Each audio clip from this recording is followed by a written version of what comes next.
Hey guys, tonight we're not braving storms or dodging cannon fire. No pirates, no treasure maps, no boats held together by wet ropes and wishful thinking. Instead, we're heading somewhere far more dangerous and far less glamorous. We're going to medieval Europe. Not the knight in shining armor version. Not the castle with Netflix, tapestries, and perfectly lit hallways version. I mean the real thing, muddy, itchy, smelly, and held together by hope, bread, and a prayer that the pigs don't escape again. Because tonight's question is simple. Why wouldn't you last even one day as a medieval peasant? But before we plunge into the wonderful world of damp floors and questionable hygiene, take a second to like the video and subscribe, but only if this kind of calm, strange corner of history actually helps you relax. If not, no hard feelings. Most medieval peasants didn't get what they wanted either, and they still showed up at sunrise with a hoe, a headache, and a haunting sense of obligation. Leave a comment telling me where you're listening from, and what time it is for you right now. It's always 2 a.m. somewhere. And if you clicked on a video about medieval peasants suffering at bedtime, you're probably searching for sleep with a sprinkle of historical misery. We've all been there. Now dim those lights. Switch on a fan for that soft white noise. Get comfortable.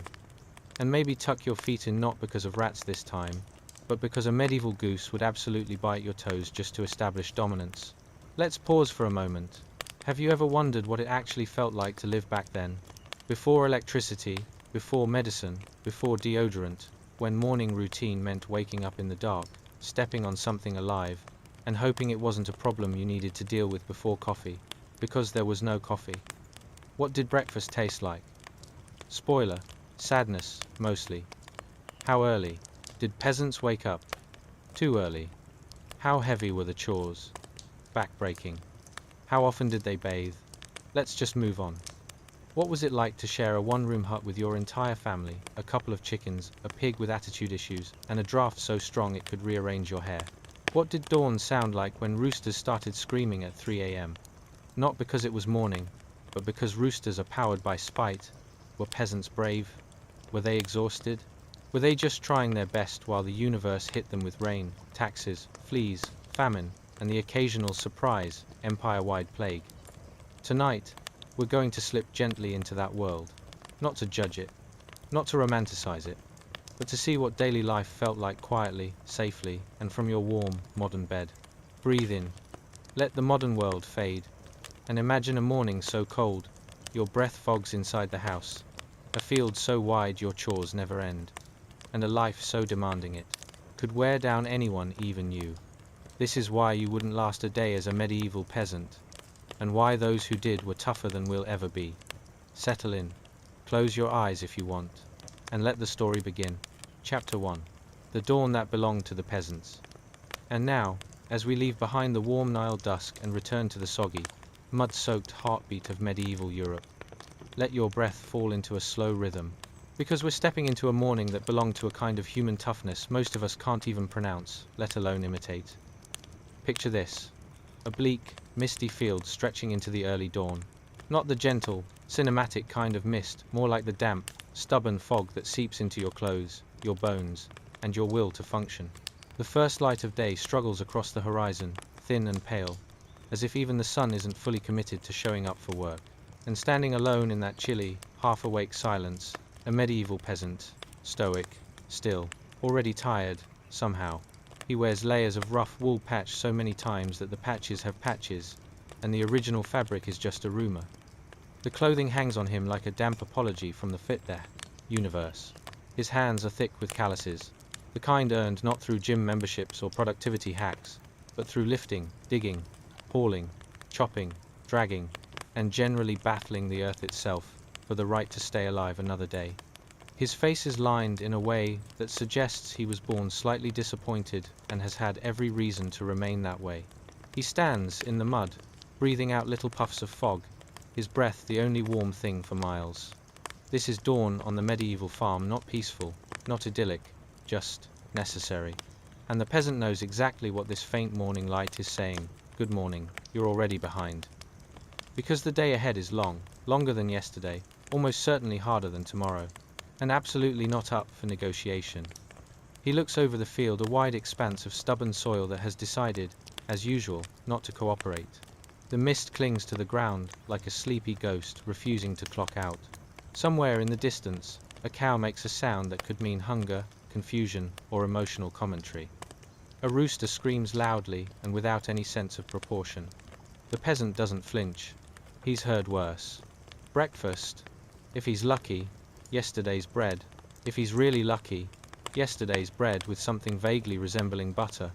But there is no time to think about food. The fields are waiting and the fields are demanding. He takes a step forward, boots squelching into mud that seems personally offended by his existence. His tools are heavy. His back is stiff. His muscles ache with the quiet resentment of someone who has never known a day off. Yet, he moves, slowly, steadily, certain in that unspoken, medieval way that if he doesn't work, the earth won't feed him. And if the earth doesn't feed him, well, the medieval world is not known for second chances.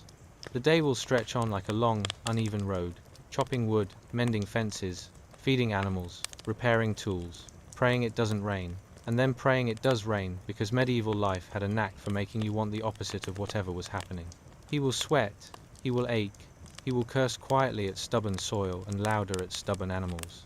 He will scrape mud off his shoes 5 times before noon, and somehow still end the day covered in more mud than he started with. And yet, beneath all of it, there is something steady inside him, a quiet endurance, a resilience so woven into his bones that the dawn doesn't intimidate him anymore. This bleak, misty morning isn't cruel to him. It's simply the world he belongs to, a world that asks everything, gives little, and still somehow keeps him moving. And as the fog finally begins to thin, and the sun decides to commit to the day, the peasant adjusts his wool tunic, tightens his grip on his tools, and steps fully into the work ahead.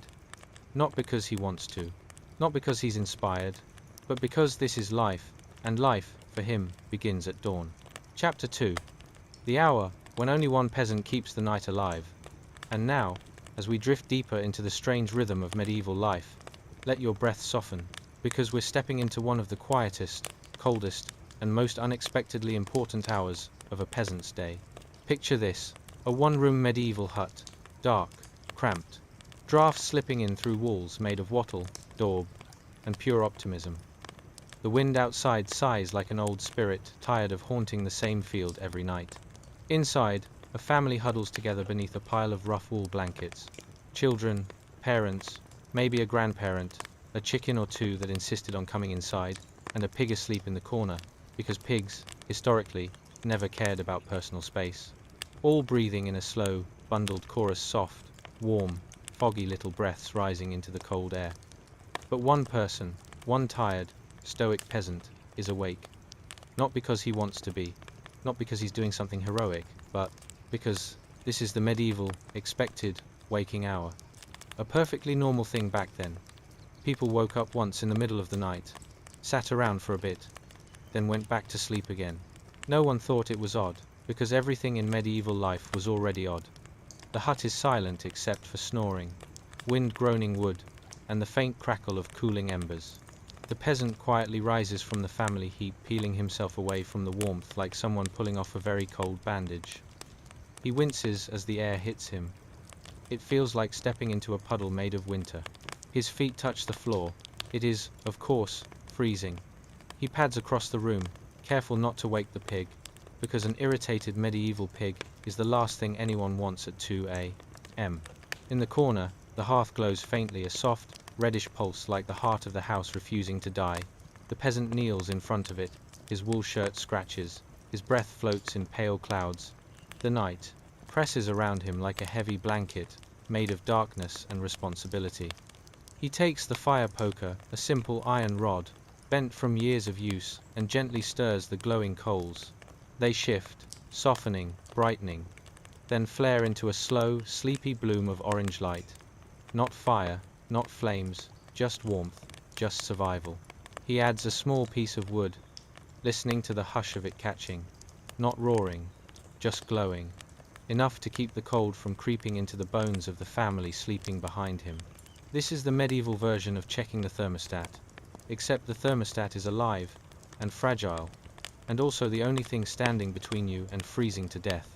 While the coals settle into their quiet glow, The peasant sits back on his heels. This is his moment, the one silent hour when work pauses, and the world belongs to no one. He listens to the tiny sounds of night. A mouse rustling in the thatch, the distant bark of a dog in another hut, the soft shifting of sleeping children, and the low rumble of the pig dreaming wild pig dreams. Outside, the moon hangs like a pale coin, barely strong enough to push through the fogged window slits. It makes the frost glitter on the ground, painting the world silver and cold. Inside, the fire glows deeper, warmer, alive again. The peasant rubs his hands, feeling the sting of returning warmth. His eyelids droop, his breath slows. The night presses closer, gentle and immense. He crawls back beneath the wool pile, sliding into the tangle of limbs and blankets. A child rolls against him. Someone mutters. The pig snores. And the peasant, satisfied that the fire will hold until dawn, lets himself sink back into sleep. The second sleep of the night. Expected, ancient, natural. A rhythm long forgotten by the modern world, but once as ordinary as breathing, a moment of softness in a life that rarely allowed it. And as the hut warms, and the coals glow, and the family rests, the night holds them, together, safe, silent, drifting. ***. Chapter 3. Where the peasants roam and turnips grow stronger than relationships. ***. Welcome to our aerial view of a small, hidden medieval village, nestled in a soft crease of land, surrounded by dense, ancient forests, and irregular, tired patches of tilled earth that have seen more disappointments than a poorly timed bread loaf. You stand above it all, drifting gently like an overcooked dumpling in a pot of broth, but instead of comforting vapors, you smell something less pleasant. Is that the smell of livestock mingling with despair? Yes, indeed. But before we plunge headlong into the life of these unassuming peasants, let's take a moment to appreciate how you'd absolutely not times last a day in 1350 AD. You might find yourself wondering, how many turnips does it take to make a meal? Or, is wearing dirty wool for a week a form of self-expression? Or maybe, how on earth do I deal with my medieval farmer neighbor's endless complaints about the weather? Spoiler, complaining about the weather is, in fact, the medieval equivalent of a group chat. Now, let's begin with breakfast, or as it's known among medieval peasants, the great disappointment. Breakfast in this sleepy village mostly consists of congealed porridge. Think of it as a not-so-great cousin of oatmeal that has come to terms with its sad existence. It's served lukewarm, as if your cooking pot has also given up on life. If you're lucky, someone might have found a piece of stale bread the size of a small cat. Not a fancy cat, mind you, but that one neighbor's scraggly feline with a questionable attitude. So, after a hearty breakfast of regret, you might consider heading out into the fields to join your fellow villagers for a day of backbreaking labor. First, let's talk about the equipment, or rather, the lack of it. Your plow is more of a metaphorical and literal pain in your backside. Picture a hefty wooden contraption scraped together from old tree branches, and wishful thinking. It clanks and groans, like an elderly neighbor at church trying to hold a tune. As you step into the field, you can feel the cold earth push back against your shoes, every bit of grass, mud, and some unidentified squishiness greeting you like a long-lost relative you hoped never to see again. At this point, come to terms with the fact that you'll be spending the next several hours bent over, plucking weeds as if you're on a ridiculous scavenger hunt for the most epic of nature's treasures. Just know that your prized potatoes are sitting underground, blissfully unaware of your struggles, living their best lives while you sweat and curse into the turf. Now, let's say you've finished a morning of joyful toil and are heading back home, triumphant yet battered. Sure, your neighbors are happy to help you with the farm work, but you'll find that there's a catch. You see, every act of neighborly assistance comes with a complex series of unspoken rules, like lending your shovel under the strict condition they return it, unless they want to forget the incident entirely, which they often do. In fact, that's the true magic of medieval life, the art of avoiding conflict with whatever dusty social contracts were enshrined back in the feudal order. Could anything be more exhausting? It's like trying to navigate Instagram etiquette, but with more soil and a side of plague. And as you crack open a not-so-refreshing wooden barrel of ale for breakfast round 2, you might start to wonder if the local tavern is the medieval equivalent of a spa day. After all, drowning your sorrows in ale fermented from barley's richer relatives sounds like a worthy endeavor. But in truth, tavern conversations are often filled with gossip as thick as the mud on your boots. You'll discuss everything from the usual "how many goats does old Balthazar own?" to "did you hear Edith is now wearing a new shade of brown?" Riveting stuff, really. Just as you're about to take a victory sip from your battered mug, tragedy strikes. You catch a glimpse of a group of nobles riding through the village, effortlessly tossing coins while the peasants look on, their eyes wide with envy. The nobles are clad in hues that rival even the most jubilant carnival floats, their outfits adorned with enough jewels to make a raven jealous. And here you are, dressed in layers of heavy wool that have long since embraced their spacious, moth-infested existence. Reflect a moment, those nobles live in a world where luxury means having a fancy goblet for your ale instead of a chipped wooden bowl. Congratulations.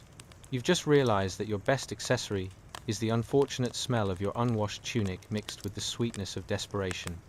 You can't make this up. This is the life. So, as you wrap up your leisurely afternoon of intense barn duties and emotionally charged ale drinking, remember this. The hardest part about living in this medieval village isn't the lack of comfort. It's the constant feeling that your life is nothing more than fodder for a future historian's sarcasm-laden take on the good old days. But hey, at least you'll fall asleep that night, knowing your next day will probably include more of the same delightful grind. Buckle up, peasant life. You've got a long night ahead. Asterisk, asterisk. Chapter 4. A close encounter with architectural misery. Asterisk, asterisk. Hey guys, welcome back to our delightful descent into the quagmire that is medieval life. Tonight, we explore something colder than your ex's heart. The charming habitat of a medieval peasant. Specifically their crumbling abode, known as the wattle and daub hut. Cliché, perhaps, but do such quaint phrases truly convey the essence of living inside a glorified mud pie? Before we jump into the murky waters of medieval architecture, let's take a pause, a gentle breath, if you will. Imagine what it must have been like waking up in the year 1350, surrounded by walls that had more cracks than a city street after a heat wave. Ever wondered how many layers of mud and dung it took to call a place home, or how the phrase "keep it together" had a rather literal meaning for your poor thatched roof? Or possibly, how one decided which end of the hut to stay in during a downpour, the one that leaks less? Spoiler alert, you'd be rolling the dice every time. Now, let's paint a picture literally. Your medieval hut bears a close resemblance to a sad, sagging mochaccino. Seriously, you tiptoe around your home, wrapping layers of wool around yourself, only to have the walls play a constant game of guess the moisture level. What's that? A sudden influx of rain? No problem. Your roof will transform into a delightful surprise waterfall, cascading down like a 4-star spa treatment.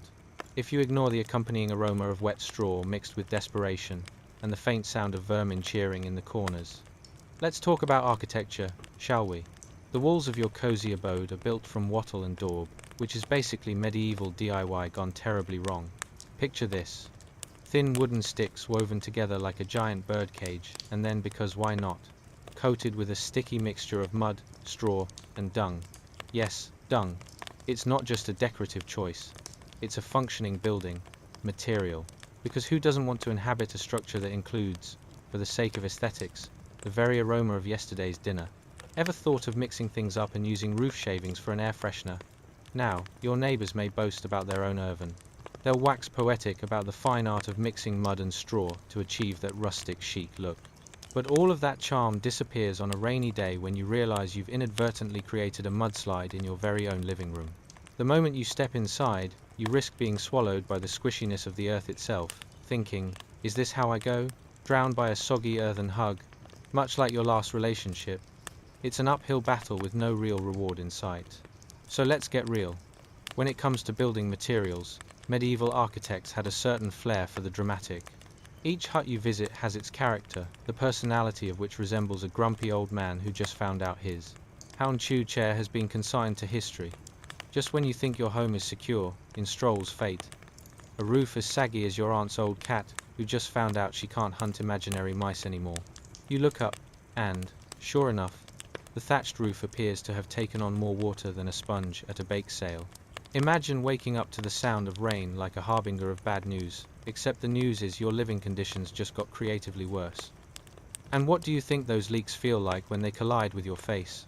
It's like being pelted by tiny, icy fingers telling you that life's too short to stay dry. There's no escaping it. While your modern-day showerhead promises relaxation, your medieval roof promises a torrential downpour, minus the soothing ambience. Let's not forget, dear listener, about windows. Or rather, the times-absence times of actual windows.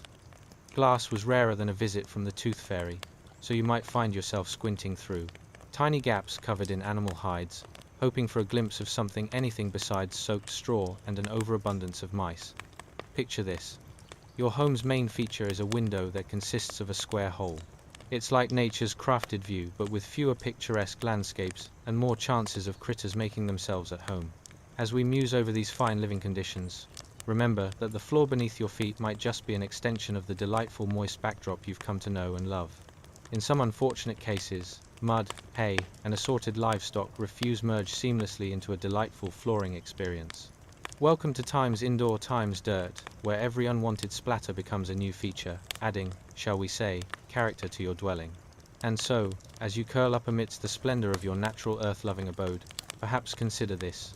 Your medieval hut may sag, leak, and reek, but it's also a wild roller coaster of life forces, a vessel for laughter amidst despair. If mud, straw, and a little dung can maintain a home for you, just think of what other absurdities life can throw your way and still have a good chuckle at. Essentially, you've stepped into a monument of architectural misery that defies expectations and, much like your neighbor's turnip harvest, leaves you wondering how it all fell apart so beautifully, and yet so terribly. So as you drift into slumber, remember that, if you were a medieval peasant, you'd wake up to all this charming chaos anew, ready to face another day of glorious frustration in your structure of wattle and daub dreams. Good luck with that. Bang for watching. Chapter 5. A not so pleasant stroll through the village. Mud hey guys. Welcome back to our cheerful escape into the bright, enchanting world that is the medieval peasant's everyday life. Tonight, we delve into back alleys and muddy lanes, where the sights, sounds, and smells would make even the most forgiving nose recoil. Ever wondered what it would feel like to wade through a potpourri of mud, livestock droppings, and an enthusiastic cloud of mosquitoes? But let's take a moment. Imagine starting your day with muddy shoes and a nose that has become suspiciously familiar with the scent of wet sheep. What if you used a scone to wipe your face before realizing it was more appropriate for the floor than for breakfast? So many questions bubbling to the front, like, if you were a medieval peasant, would you rather stink like a turnip or like your unwashed neighbor?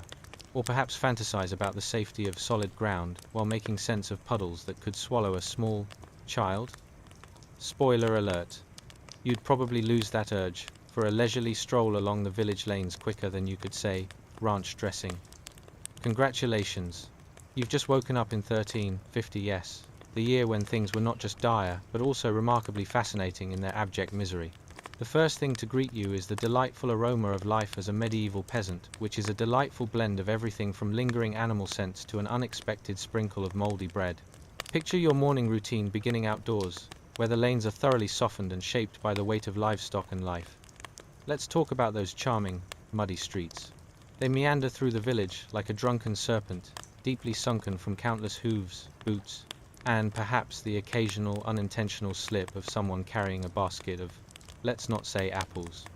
From every squelch of your step, you can practically hear the earth chuckling to itself.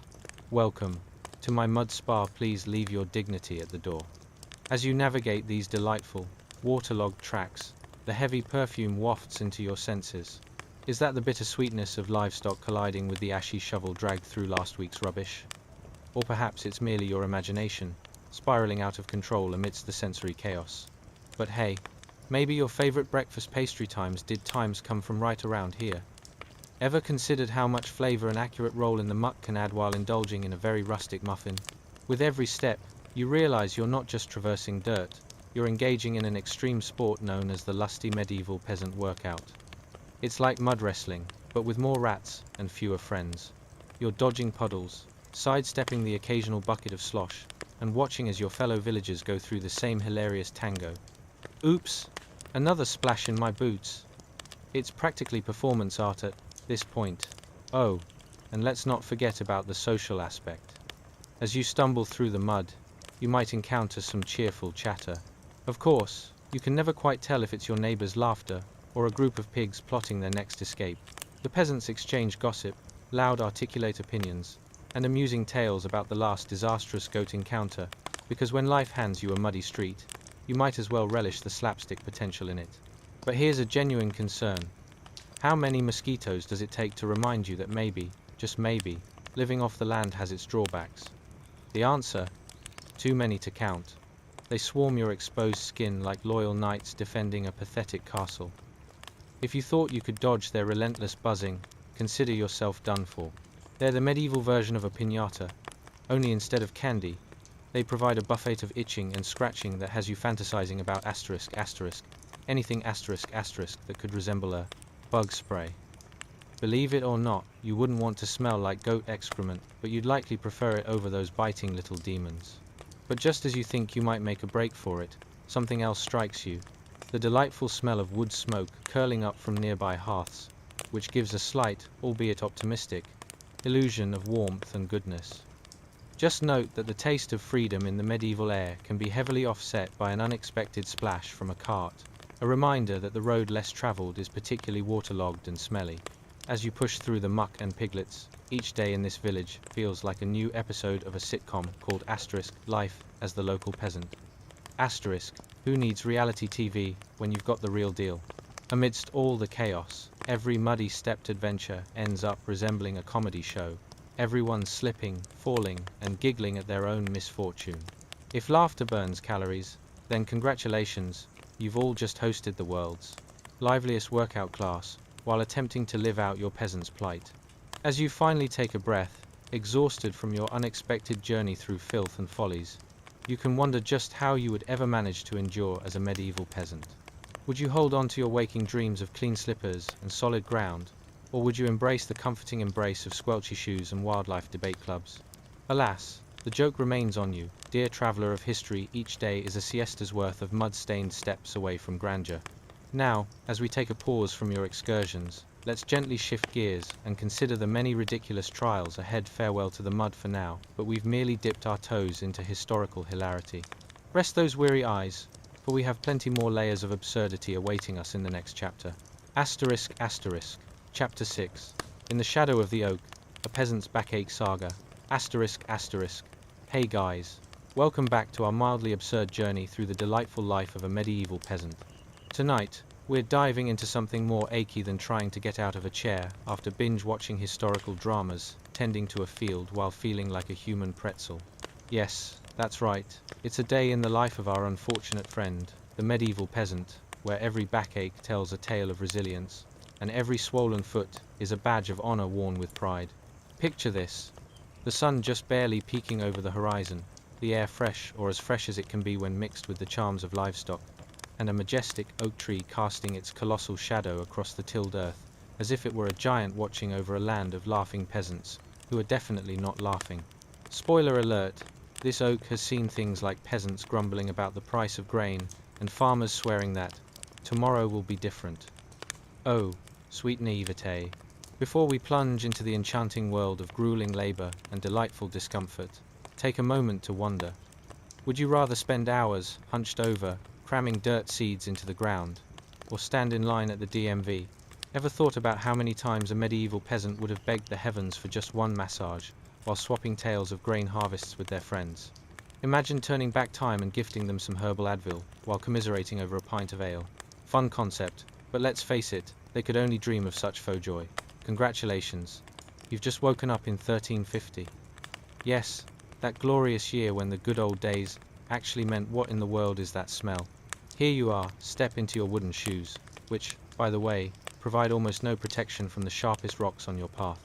You find yourself gazing at rows upon rows of uneven fields, thoughtfully tilled by your fellow peasants who, at this hour, are approximating a synchronized swimming routine, except with dirt and a hint of back pain. As you step out, the sun is just beginning to rise, a beacon of false hope that promises today will be different, as you try not to trip over your neighbor's goat, which plays a grand role in your morning routine. Goats are unexpectedly adept at dodging boots, and they seem to know it's your first day on the job. Cue the dramatic music. Now, let's talk about that old oak tree spreading its massive limbs overhead. This ancient titan may seem like the best place to rest, but it's not a spa, trust me. Your back is already moaning under this delightful medieval burden, and just standing next to such a hulking tree is akin to leaning against a brick wall with a hangover. There's history there, but it's mostly the history of your fellow peasants sharpening their pitchforks while giving each other encouraging nods. Great camaraderie. What's that? You hear it too. The sounds of crows cawing like they've just won the morning gossip competition, because, suddenly, it's your neck and back they're squawking about. For a moment, you wonder why no one has invented a good neck rub yet. Wouldn't it sell better than medieval plague cure-all? As you hunch over, wrangling with clumps of soil and seeds, you might ask yourself if this is a farmer's life or an elaborate exercise in back contortions. Pull one way and you're greeted by a spasm, pull another and you might as well be begging your spine for mercy. Ever considered how much longer humans would live if we had learned to stretch before farming? You might even invent yoga and become the world's first medieval guru, complete with a fond memory of this oak shadow. Every seed you plant conjures thoughts of grown-up rituals, the ceremonial patting of the ground, the desperate prayers to the soil gods, and of course, the ominous glances from your neighbors, as if you were one errant shovelful away from starting a mud fight. And oh, the glorious smells. You might think you're inhaling nature at its finest, but it's more like taking a big whiff of what today's chef's special barnyard surprise might have defecated. Let's hypothetically fast forward to your first lunch break, huh? Lunch breaks are a concept forged in dreams, especially when your idea of a feast consists of stale bread and a questionable hunk of cheese. But it hits you right then, yes, a moment of reverie amidst the dirt. What if you treated yourself to a little slapstick comedy? Try tripping over a bucket of milk while juggling tools, and suddenly you'll find yourself the leading act in your very own peasant circus. Feeling your back complain is one thing, but hearing your stomach's primal growl creates an entirely new level of hilarity.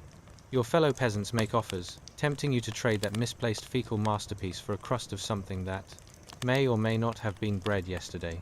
You know what they say, one person's stale is another person's treasure. And as you unravel from your back-breaking endeavors, contemplating your existence while forcefully ignoring the faint scent of goat, you may wonder if this is what life's all about. A little toil, a whole lot of humor, and occasional epiphanies about the futility of trying to squeeze the last ounce of yield from your field. Spoiler alert, yes. So let's slowly meander away from this momentous struggle. Breathe deep into the moisture-laden air and revel in the absurdity that is your medieval plight. Because if nothing else, you'd better believe that in the heart of it all lies the potential for laughter. Laughter that could echo through the ages, and maybe even convince you to pick up the pitchfork tomorrow, rather than, say, taking an overpriced medieval vacation. With that, dear friend, let's gently inch forward into the upcoming adventures of medieval life, where misfortune and hilarity dance hand in hand like poor waifs at a village fair. Rest your weary head and embrace the whimsical chaos that awaits. Asterisk, asterisk, Chapter 7.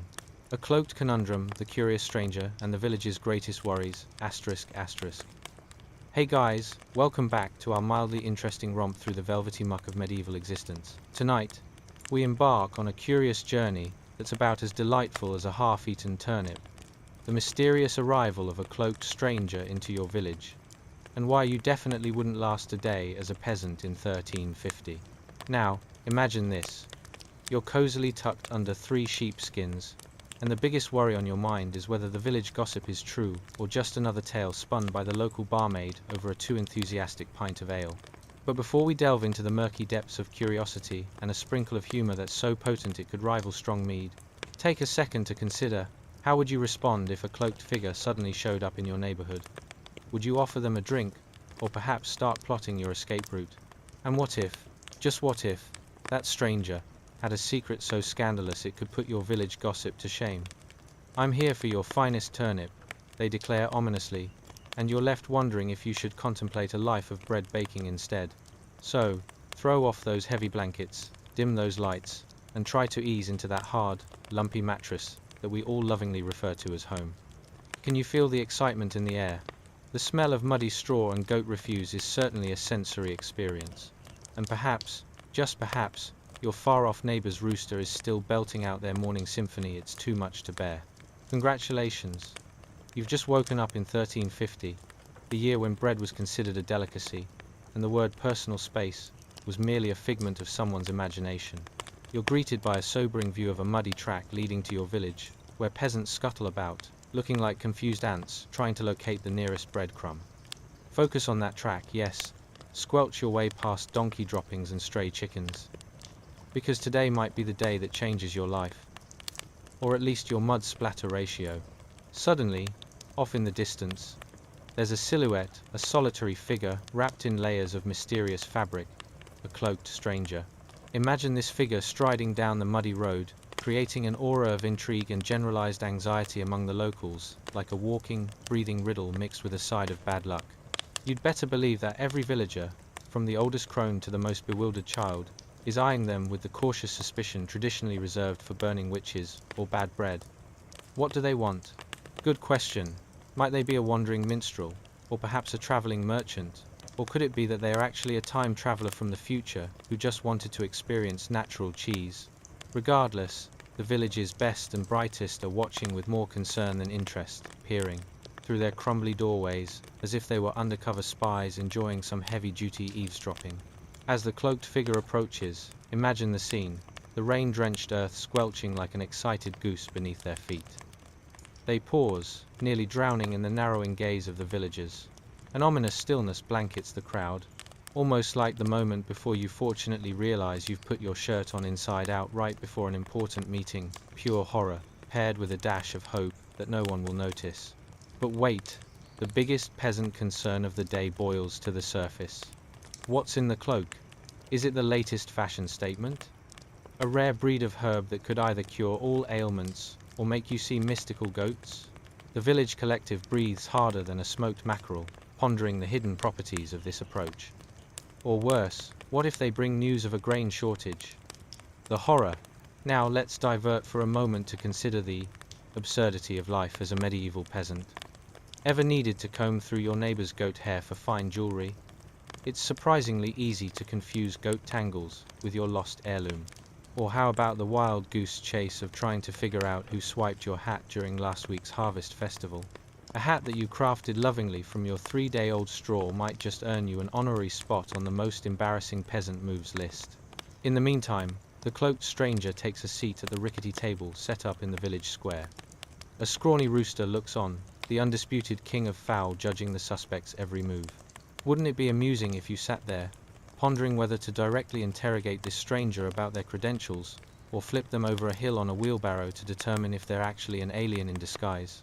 With each cautious approach, the stranger opens the cloak, but instead of revealing a wondrous treasure or a giant sack of ale, which would surely relieve the village of its daily troubles, they pull out a loaf of bread.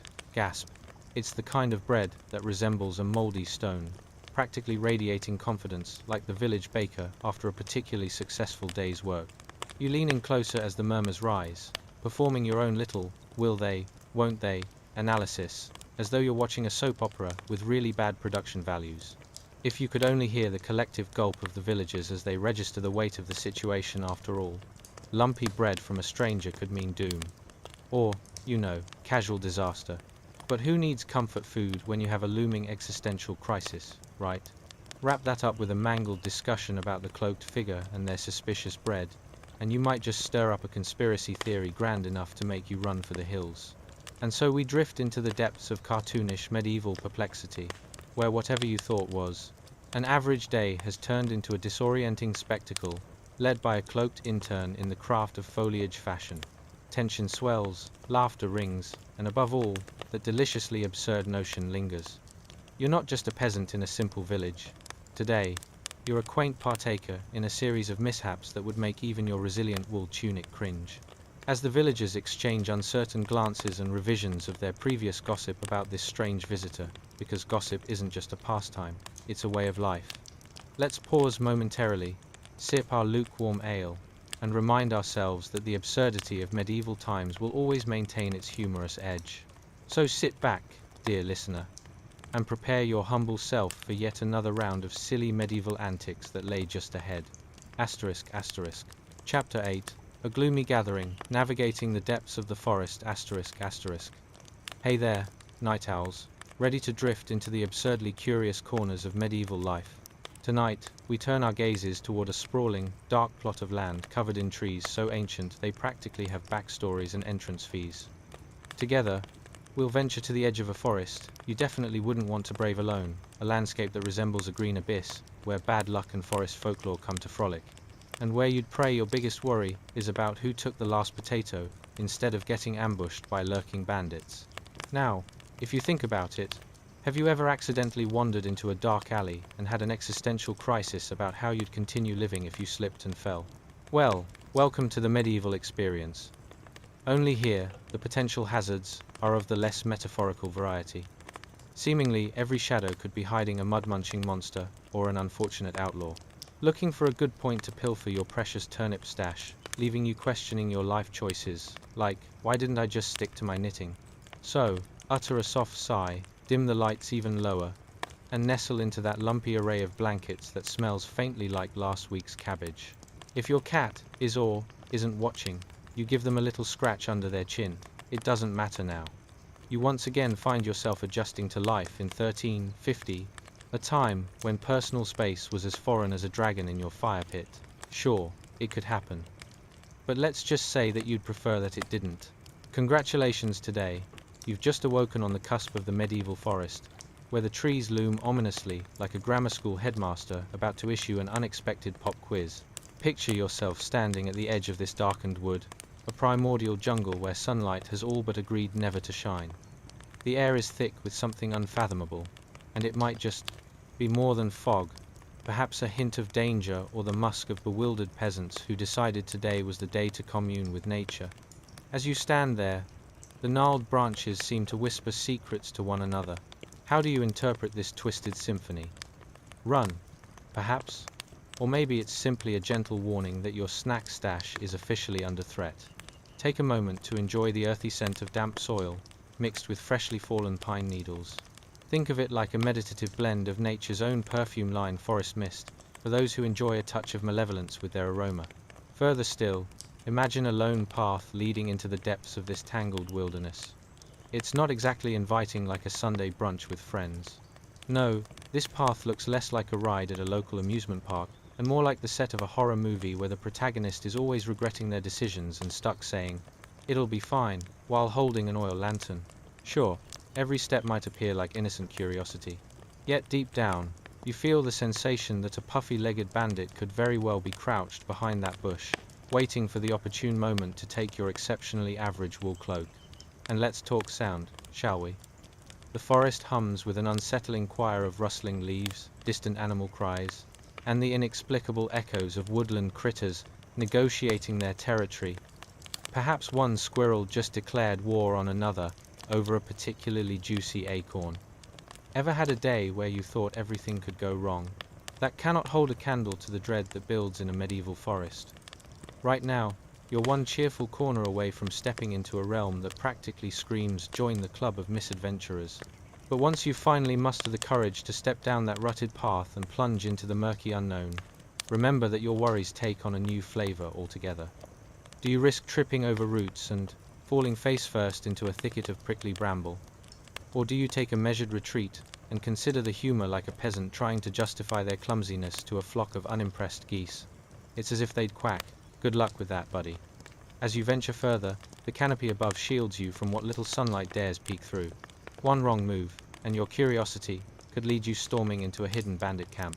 Picture it, your neighbors back home rolling their eyes while you weave tales of hidden treasure, only to find you've actually become the reluctant mascot of the local brigands. Not exactly the adventure you envisioned when you daydreamed ahead with the joyous abandon of a toddler in a candy store, is it? After a few minutes that feel like both a lifetime and a moment in fairy tales gone awry, you might stumble upon something alarming.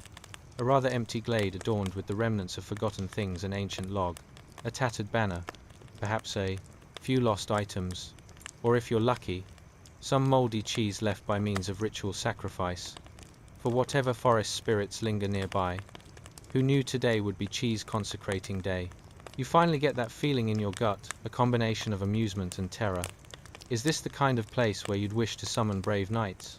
Or perhaps a really trustworthy goat? And as you ponder the absurdities unfolding in this medieval wood, Take a moment to appreciate just how weirdly hilarious life can indeed be, like dressing a snail in a tiny tuxedo and sending it off to a grand ball. Sure, it doesn't really belong, but weren't we all just looking for a laugh along the way? As the shadows stretch and blend with the encroaching gloom, you realize that adventure awaits around every tree, but it's as risky as dipping your toes into a bubbling stew pot. So take a breath, dear wanderer, soak in the surroundings, and remember, you're not here just to survive, but to chuckle at the unpredictable paths that weave through life. Because if there's one absolute truth about medieval existence, it's that a dash of humor could indeed make this journey a bit less daunting. ***. Chapter 9. Dawn till dusk, a day in the life of a medieval peasant. ***. Hey guys, tonight, let's take a whimsical journey through the medieval sun-drenched fields that were less glorious and far more exhausting than any Insta-worthy travel post. Picture this. You're a peasant waking up before dawn, paired with an agenda more demanding than a toddler on a sugar high. Yep, the early birds of 1350 aren't out hunting worms. They're out toiling away for a mere crust of bread, and often contemplating stealing a pie from the local baker, while convincing themselves they could outrun the baker's angry dog. Spoiler alert, they usually couldn't. Now, as you listen, I invite you to imagine your modern-day morning routine.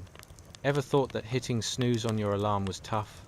Well, medieval peasants were rocking the snooze button in reverse, waking before it was even light out, hoping their neighbor's rooster would be generous enough to tell them it was time to start another day of back-breaking labor. How many times before reaching the field did they consider pulling a "it's not me, it's you" on daylight? A solid zero. So, congratulations. You've just opened your eyes in 1350, and the sun isn't even up yet. What a dream. More like a sleep-deprived nightmare, really.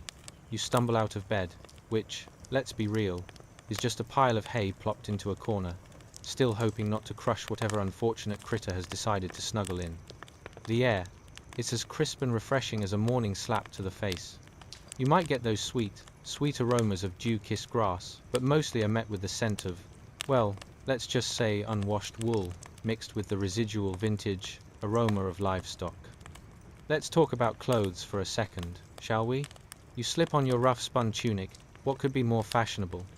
It's basically the medieval equivalent of a potato sack with 2 armholes, and spoiler, it smells like last week's vegetable stew. Not exactly winning any best-dressed peasant awards here. Ever gone to a party and realized everyone was wearing white while you showed up in your charcoal chic? Welcome to the medieval wardrobe malfunction. Time to hit the fields.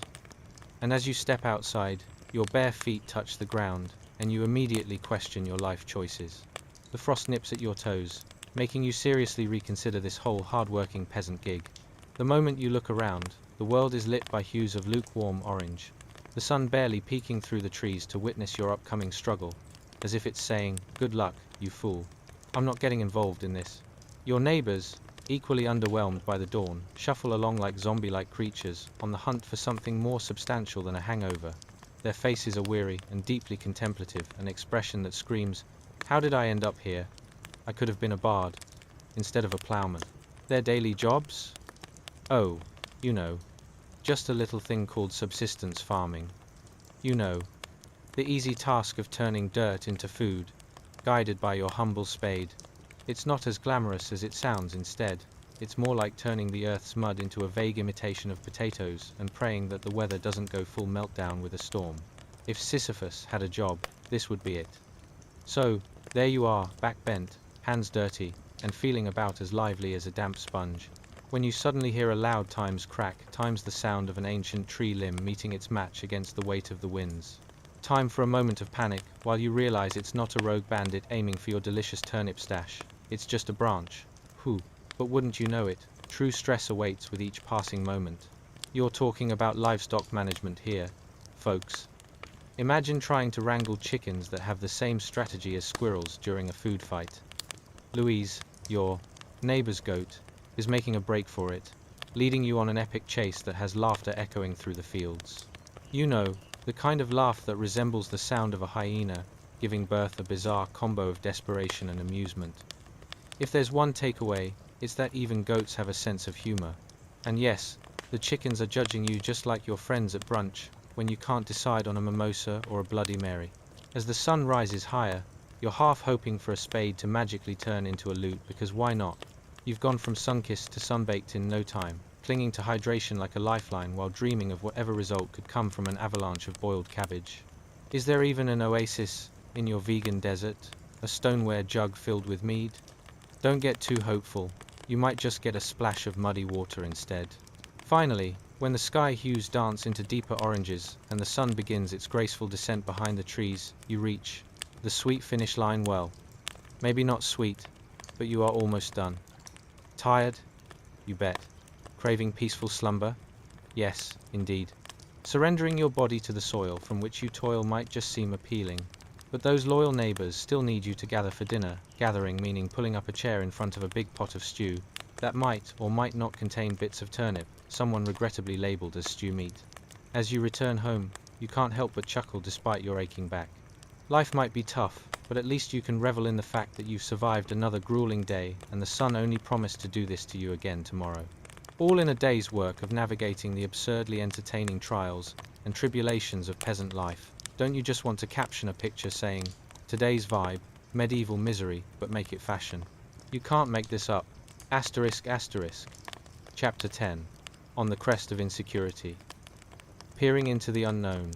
Asterisk asterisk. Hey guys. Tonight, we embark on a journey more precarious than trying to balance an armful of turnips while dodging a very persistent goat. Imagine being a peasant in the year 1350, standing atop a scenic hill, the pinnacle of your world, and yet feeling as stranded as a cat in a dog park. Why? Because just 5 miles beyond lies a foreign land, as great an adventure as finding a clean fork at a medieval feast. But before you drift into this delightful denial of the hardships faced by a medieval peasant, let's take a moment to kindle your curiosity. Ever thought about what constitutes far away when the tools of exploration are limited to your friend, the wheezing donkey? Or before you venture out into the unknown, isn't it tempting to ask, is that a village or just another really terrible party? Seriously, would you dare navigate through mysterious valleys, adorned with fewer welcome signs and more, beware of the angry cows notices? Now, isn't that a real thrill? So, dim the lights, crank up the fan, and settle in as we step back into a world where adventure could mean a torn tunic and misdirected goats. Oh, did I mention the odorous company of barnyard animals?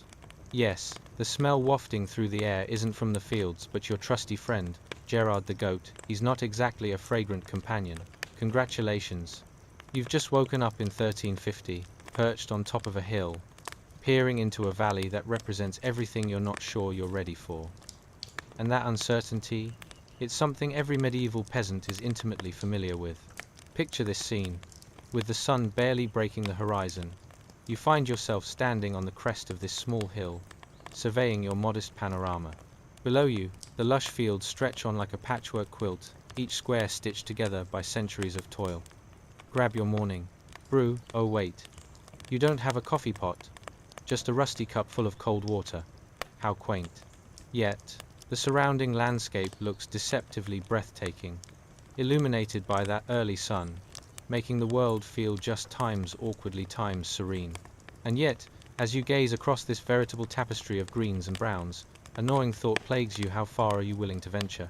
5 miles to the next village sounds like a pleasant stroll, but this is medieval times, and let's be real, every step could be accompanied by a slightly nauseous feeling of impending doom. What if you encounter wild boars, rogue landowners, or worse, a cheese thief? Seriously, even the threat of a rogue wheel of cheese could turn a calm errand into a disaster. Featured on Times, Peasant Cops, Unruly Times, asterisk. As you ponder the potential perils ahead, your imagination wanders. Maybe that far-off land holds the secrets of smoother bread, better wines, and perhaps even Wi-Fi.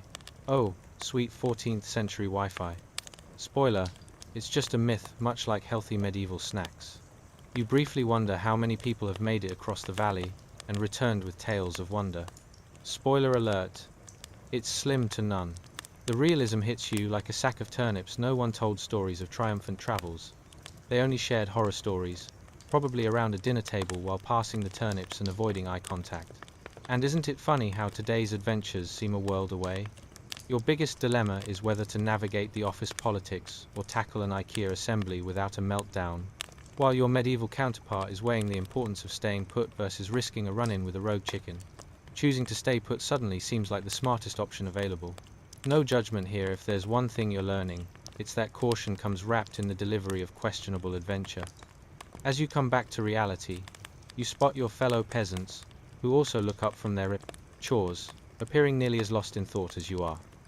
Are they comparing notes on cheese retrieval tactics, or contemplating the varying merits of courting goats? Either way, it's business as usual. They start shuffling past you. It's like an awkward game of who can ignore the man on the hill the best. Each stranger takes your gaze as an emotional cue. Times. This land is ours. Leave, chair stealers. Asterisk. You imagine a wistful bard serenading your limitations. Asterisk. Lo and behold, our peasant, filled with dread, draped in tunic, dreaming of the bread. Asterisk. Only the bread remains unbaked. Because what's a medieval peasant without a dose of realism? It would be a kind of poetic tragedy, wouldn't it?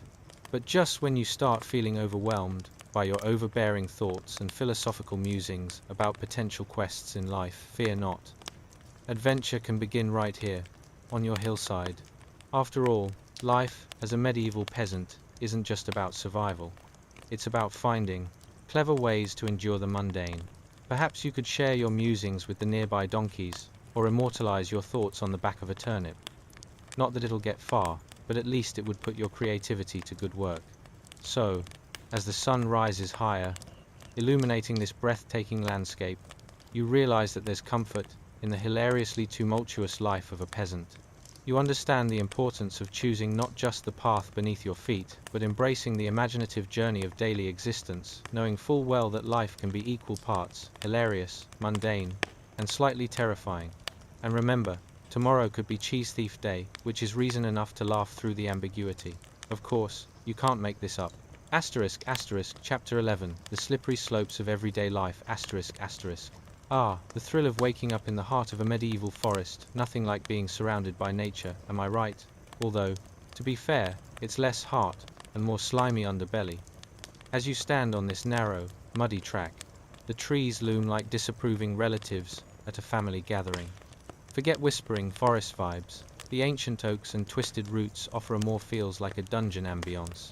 You can almost hear the branches whispering, good luck with that, as you tentatively take your first steps.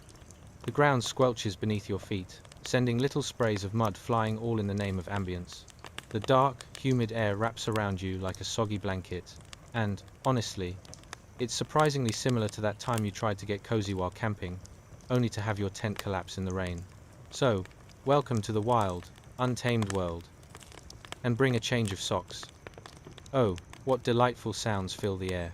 If you listen closely, it's a charming medley of branches cracking ominously, the distant croaking of frogs plotting world domination, and the strangely rhythmic rustling of something you absolutely don't want to meet. Is that a bear? A rogue pumpkin? Who knows? The medieval forest tells tales that could make a bard weep. Let's talk about the visual feast surrounding you. Those giant, gnarled tree roots seem to have taken tree hugging a bit too seriously and are now entangled across the path. They resemble serpentine pizza rolls striving for world entry. Which is perhaps why navigating this path feels like an intense game of hopscotch, but with much less glory and decidedly fewer marshmallows. Imagine trying to dodge not only roots but also memories of last night's questionable dinner. And goodness, that smell. It's like a barnyard threw up in the woods, and you somehow stepped right into it. And speaking of stepping, have you ever thought about the importance of footwear? Peasants weren't exactly on trend back in 1350, given that they had one pair of shoes if you were fortunate enough to own any at all. Let's call them medieval slip-ons, because why be practical when you can risk your toes fumbling through mud and damp grass? Every trek could easily end in a soggy tragedy. The last thing you need is to fight off invading frogs, only to realize you've turned your foot into a home for the muck-dwelling creatures. Your imagination wanders as you move deeper into the underbrush, crafting a whimsical narrative that includes avoiding prickles, strange animal encounters, and questioning your entire life's choices. Suddenly you hear, what's that? A slice of cheese rolling down a hill. Surely this is a sign. Who knew the path could hold such treasures? Moldy, foraged snacks could indeed be fabulous companions on these wilderness traipses. Behold, all those goodness-promising, delectable herbs. Oh wait, sorry, just more weeds. Yet, from a distance, they could totally pass as an Instagram-worthy salad. As you venture further, keep in mind the vying competition for the illustrious title of best scavenger among the local fauna. Squirrels dart through branches, plotting their takeover, while rabbits glance up at you with the absolute confidence of little creatures who have never faced a tax collector in their life. It's a brave new world out here, one where everyone has their own agenda, rooted in the deep-seated ambition to steal your lunch. You're beginning to think that perhaps stepping off the muddy track was a slightly ill-advised choice. But then bam, a delightful thought hits you. Is this the secret training camp for ballet goats? Yes. You heard them practicing the grand plie beneath the dense canopy. The cultivating ambivalence of wildlife makes this chaparral the absolute hotbed of raucous activity. Upon reflection, you're almost certain you've seen signs indicating the next Forest Performers Hall of Fame is just around the corner. But, alas, the thrill of adventure comes with equal parts uncertainty. You may be knee-deep in life's great melange of nature. Is it a walkabout or a track of doom? You might encounter creatures so unyielding and nerve-wracking that you consider ditching the whole idea and moving back to the humble safety of peasant life, amidst the turnips and goats. At least there, you can combat the trials of romance with a good cry into a bowl of stew. A far more appropriate place for a castaway daydream. Speaking of whimsical thoughts, remember the majority of your medieval kin. They'd probably be unimpressed by your lofty aspirations of leisurely strolls through brooding woods. But here's the kicker. You may find yourself imagining them curled up at home, meticulously arranging dried herbs while expanding their skills in the fine art of turnip flavoring. Pharaoh what? That's right, life as a medieval peasant isn't just about survival tactics in the muck.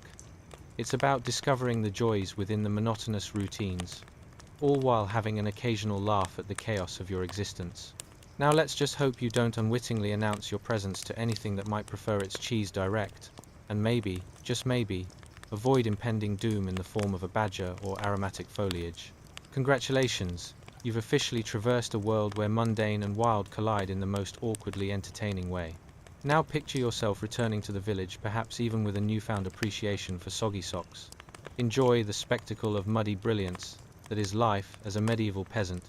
And remember, sometimes you just need to giggle into the chaos, dust yourself off, and carry on, preferably with a cheese wheel in hand. *** Chapter 12. Wanderlust, or just lost in the woods. ***. Hey guys, are you ready to leap into an adventure that's about as helpful as a chocolate teapot? Tonight, we invite you to follow a lone traveler hopelessly lost in the medieval wilderness, a time and place where GPS signals are about as rare as a polite night. So settle in, dim those lights, and get comfy, because we're diving deep into a world where every turn could lead to either lost treasures or fields of bewildered sheep. But before we embark on our journey through the bracken, let's ponder some questions that might just keep you awake, or help you snore like a grizzly bear. Ever wondered how medieval peasants handled bad directions? Or how many sheep constitute a significant disturbance in a quiet village? What would medieval Tinder look like? A match made in heaven? Or just a series of unfortunate hay bales? Congratulations, you've just woken up in 1350 AD, possibly part of the high medieval period. Your morning mantra? Today's a great day to get lost. Let's dive into a world where every compass point seems to betray you, and where checking the map requires interpreting cryptic sketches that could double as abstract art. You find yourself surrounded by thick bracken that appears determined to either enclose you in an impenetrable fortress or perhaps just harass you with its prickles. Your attempts to push through are met with the enthusiastic support of a cacophony of buzzing insects, which hum in perfect harmony with your rising panic. Honestly, if you could bottle this symphony, you'd have the ultimate soundtrack for misplaced ambition. You gaze down at your feet because, let's face it, those medieval slip-ons are probably having a meltdown of their own. Mud squelches between your toes like the remains of a turned-over soup pot. Yes, you could take a step forward, but that might lead to an impromptu dance with the sludge, a reenactment of your high school gym class when you thought you could get down with the best of them. Spoiler alert, you couldn't. To your left, a winding river glimmers in the dappled sunlight, looking inviting, until you remember you can't swim, even in a puddle, without looking like a flailing cat-turned missile. And who knows, The river might be home to all sorts of medieval monsters like those terribly misunderstood carp that would probably throw shade at your questionable life choices if they could. Silence envelops the landscape, the sort of silence that feels oddly judgmental. You can almost hear the trees whispering about your poor navigational skills. Look at him. Does he even know which way is up?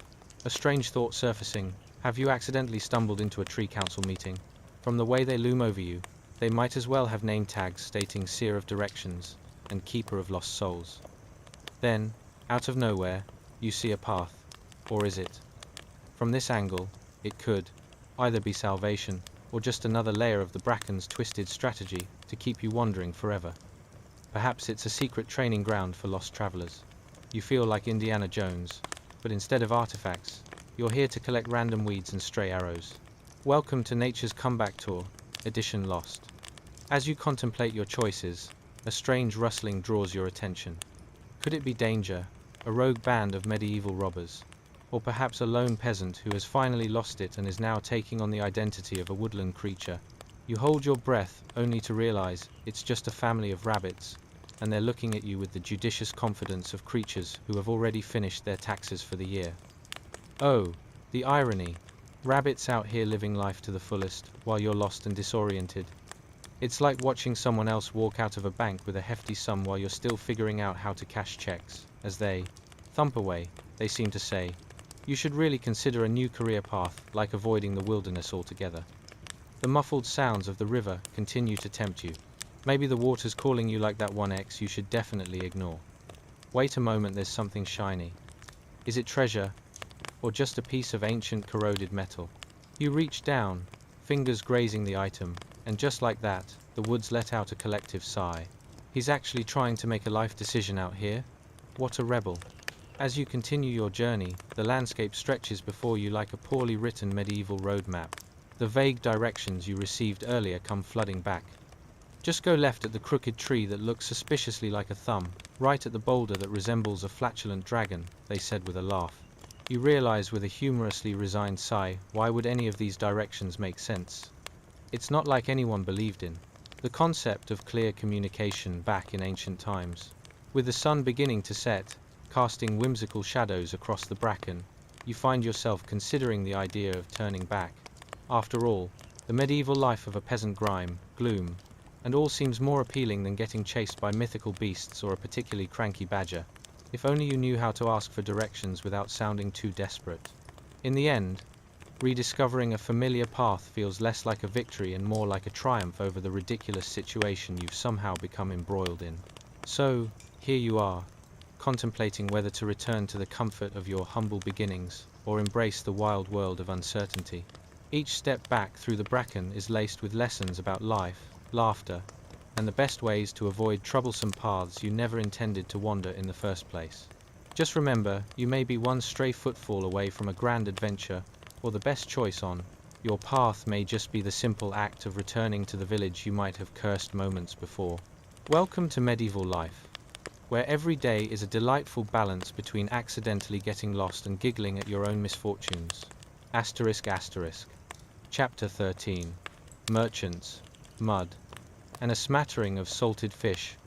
Asterisk asterisk. Hey guys, are you ready to embrace the art of medieval commerce? Tonight, we're rolling along a road slicker than a politician's promise. Imagine a colorful merchant cart rolling down a mud-clogged path, laden with sacks of wool and barrels of salted fish, leaving behind nothing but the scent of campfire smoke and utterly impossible stories of stone cities. Trust me, it's about as exciting as watching paint dry, if that paint told you how to wring a living out of the earth with just a handful of grueling tasks and a rabid goat. But seriously, take a moment. What would you pack for a day on the road? A hearty lunch? A collection of medieval gossip? Or perhaps just enough courage to dodge the inevitable rain that's as reliable as your Aunt Edna's fruitcake at the holidays? So, let's dim those lights, snuggle into your blankets, and take a moment to picture the meetings of merchants as they plot their next journey. Ever wondered if medieval merchants had a secret handshake, or if they just boasted about their latest woolen wares with all the enthusiasm of a used car salesman? What types of ridiculous things did people barter for? Maybe a particularly ugly fish for a bright tunic, or perhaps a barrel of pickles for a decent night's sleep. Congratulations, you've just woken up in 1350 AD. You've traded your cozy bed for a merchant's cart, and the only soundtrack is the squelch of mud squishing between your boots as you attempt to maintain your dignity. Spoiler alert, it's not working. Now, let's talk about this road, a marvelous concoction of mud, mystery, and for some reason, an embarrassing amount of animal droppings. This isn't just any road. It's more like a cauldron of misfortune slathered in a generous helping of squishy embarrassment. You wonder how one could get stuck with a cart full of wool when you could easily double as a human slip and slide on this treacherous terrain. Next to you, the colorful cart bobs and bounces, sporting bright hues that almost distract from the fact that it's being dragged tumultuously through muck that could probably host its own science fair. And what's in the cart, you ask? Oh, just the essentials.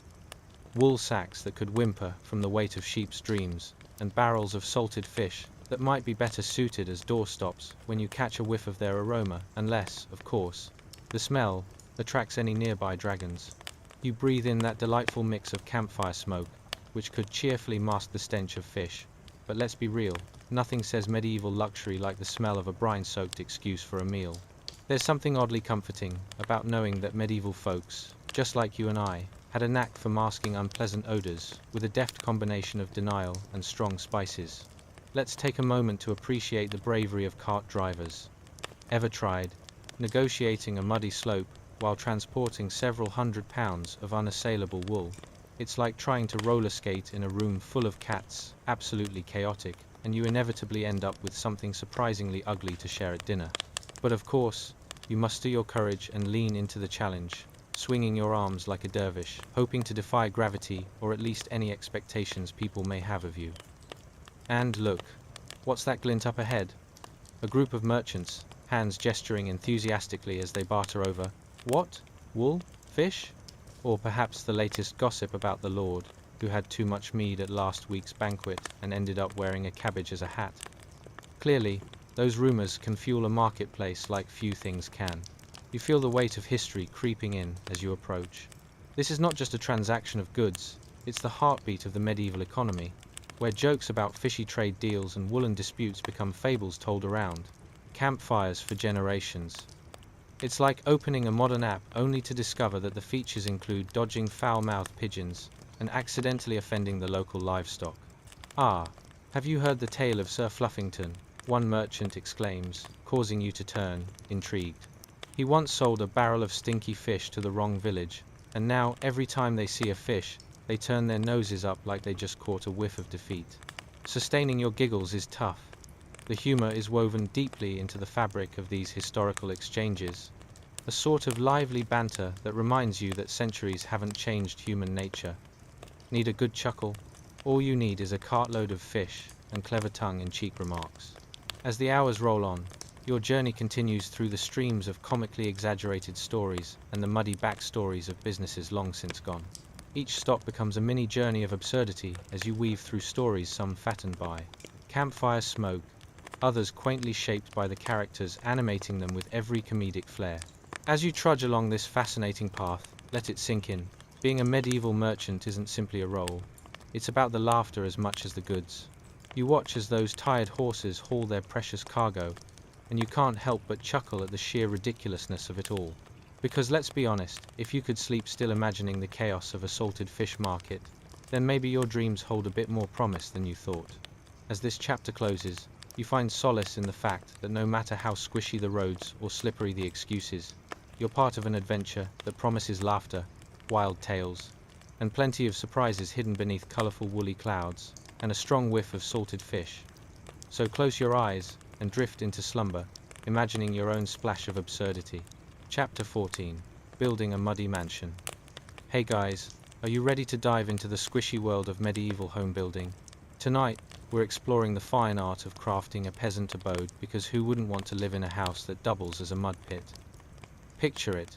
You wake up one morning, groaning and wincing like you've just rolled out of a particularly extravagant straw bed. Spoiler alert, it isn't that extravagant. And realize you're not merely surviving. You're about to partake in the creation of your very own wattle and daub castle fit for a king, if that king happened to be severely optimistic and allergic to cleanliness. Before we start hammering away at the details, let's take a moment to reflect. How did people in the 1350 seconds even think to combine sticks and mud into living spaces? Did they wake up one day, look around, and think, you know what this so-called floor needs? A touch of moist earth and a splatter of sheep hair? Seriously, it's like looking at an art supply store and declaring, yes, all of these materials definitely belong in my home decor.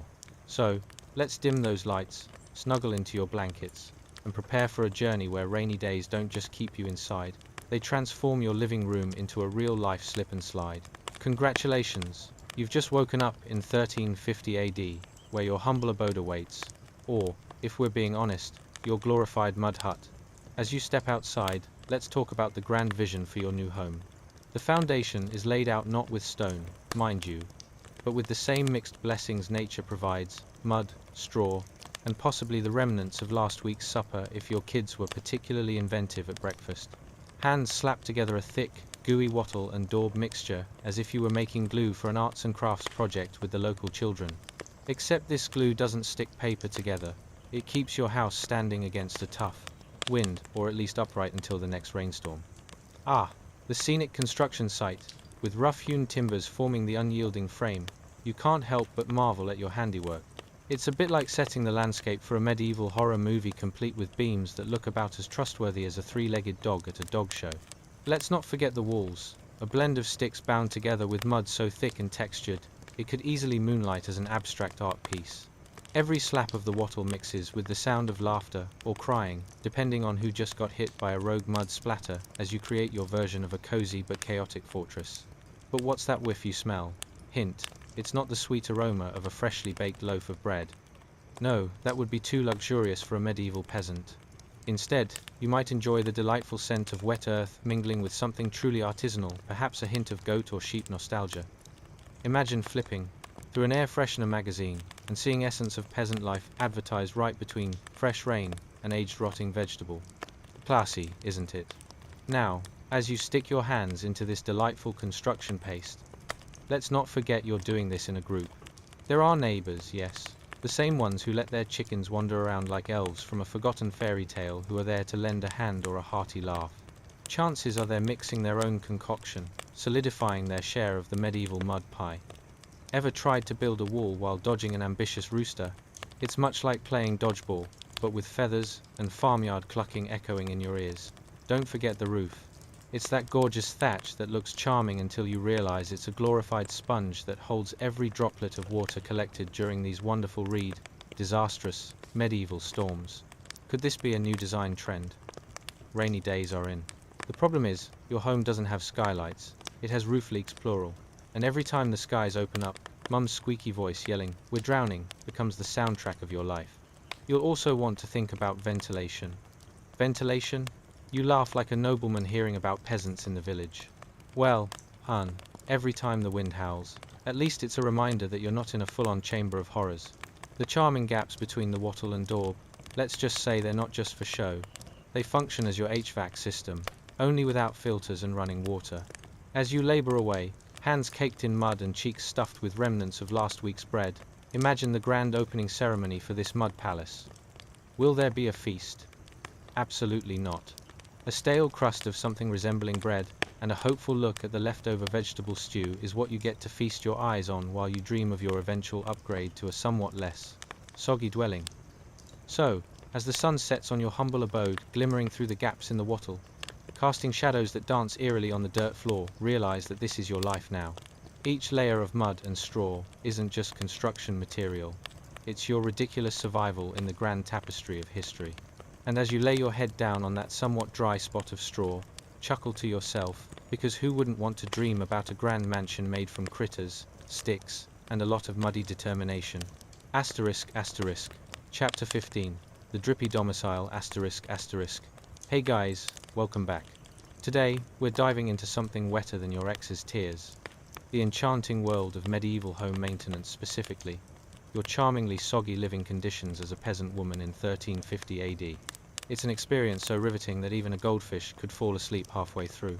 So, let's just say it's not breeze from a scented candle you're smelling, but rather the scent of history wafting through a slightly soggy roof. But before we plunge headfirst into today's topic, let's take a moment. Ever wondered what your morning commute would be like if instead of a coffee shop line, you had a cow standing on your foot? Does life taste better when you have to scrape stale bread from the dirt after dropping it? And let's not forget, is there any scenario more glamorous than using a bucket to catch water leaking from a roof that's seen happier days? If you've thought yes to any of these, congratulations, you're perfectly primed for today's journey. So, dim those lights, maybe flick on a calming fan, and get cozy. Grab your favorite blanket, the one you pretend is a fancy duvet when guests come over, and let's transport ourselves back in time. Congratulations! You've just woken up in 1350 AD, where roofs are more of a suggestion than a guarantee of dryness, and the concept of plumbing is merely a whispered rumor that no peasant quite believes. Picture this. You literally open your eyes to a ceiling that's as welcoming as Mother Nature in a rainstorm. Above you looms a thatched roof, dripping like a leaky faucet, each drop undeniable evidence that your abode has the structural integrity of a soggy pancake. You can hear the relentless plink, plink, plink of water landing with all the enthusiasm of a toddler discovering puddles. Now, as you rise from a bed that feels like it's populated by more straw than sheep, let's take a moment to appreciate the delightful decor. Your earthen floor is punctuated with strategically placed buckets brimming with rainwater. Talk about the latest in home accessory. Nothing says stylish like a rustic water feature that prominently shouts, "Surprise! Waterfalls inside. Just add more rain." And if it was just the dampness, it might be bearable. But oh no, we've got texture, two little mud puddles lurking around like unwanted house guests, waiting for you to step right into their muddy embrace. And speaking of texture, let's talk about that roof. You'd think keeping a thatched roof intact during a storm would be simple, just toss some twigs and grass on top. Except, apparently, the medieval architect was taking notes from a toddler building a sandcastle. If it collapses, we'll just throw in more grass, and if that fails, let's hope for the best. Spoiler alert, roofs do not hold up well against 1350 AD storms. It's as if every raindrop was holding a tiny medieval grudge, determined to make you question your life choices. As you navigate your home, the aroma wafting through the air is an intoxicating mix of wet straw, earth, and the rich essence of whatever you previously cooked in last night's stew. Delicious, right? You can practically taste it. It's like living inside a damp, earthy soup pot, where the only seasoning is a pinch of desperation and a dash of, "Oh dear, what's that smell?" Let's not forget that charming sound, the pitter-patter of a rainstorm that goes from a gentle sprinkle to an all-out symphony of chaos. Your daily routine has become a riveting game show. How many buckets will fill up before lunch? Can you contain the excitement? And, of course, those buckets are all competing for your attention, each drop of water ringing like a bell of impending doom, reminding you that ad-libbing home maintenance is the middle-aged way. You might think, at least I have a roof over my head.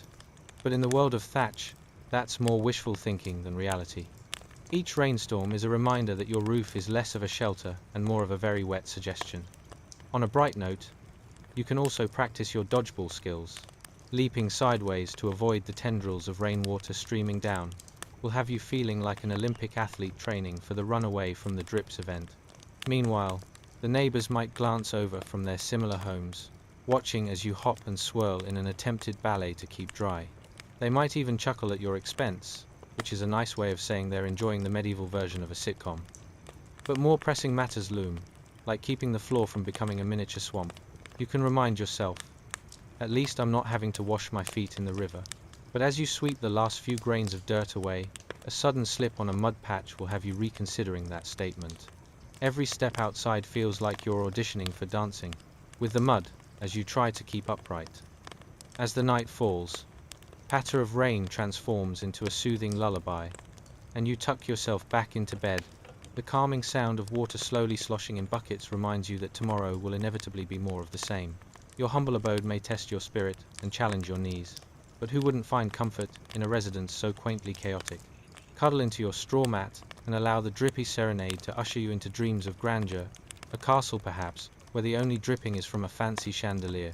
So, as you drift off, just remember, in a world where your castle dreams are dripping a bit too much, it could always be worse, like being stuck as the castle jester, told to make everyone laugh. while standing in a puddle. Asterisk asterisk. Chapter 16. The Cracked Window of Regret.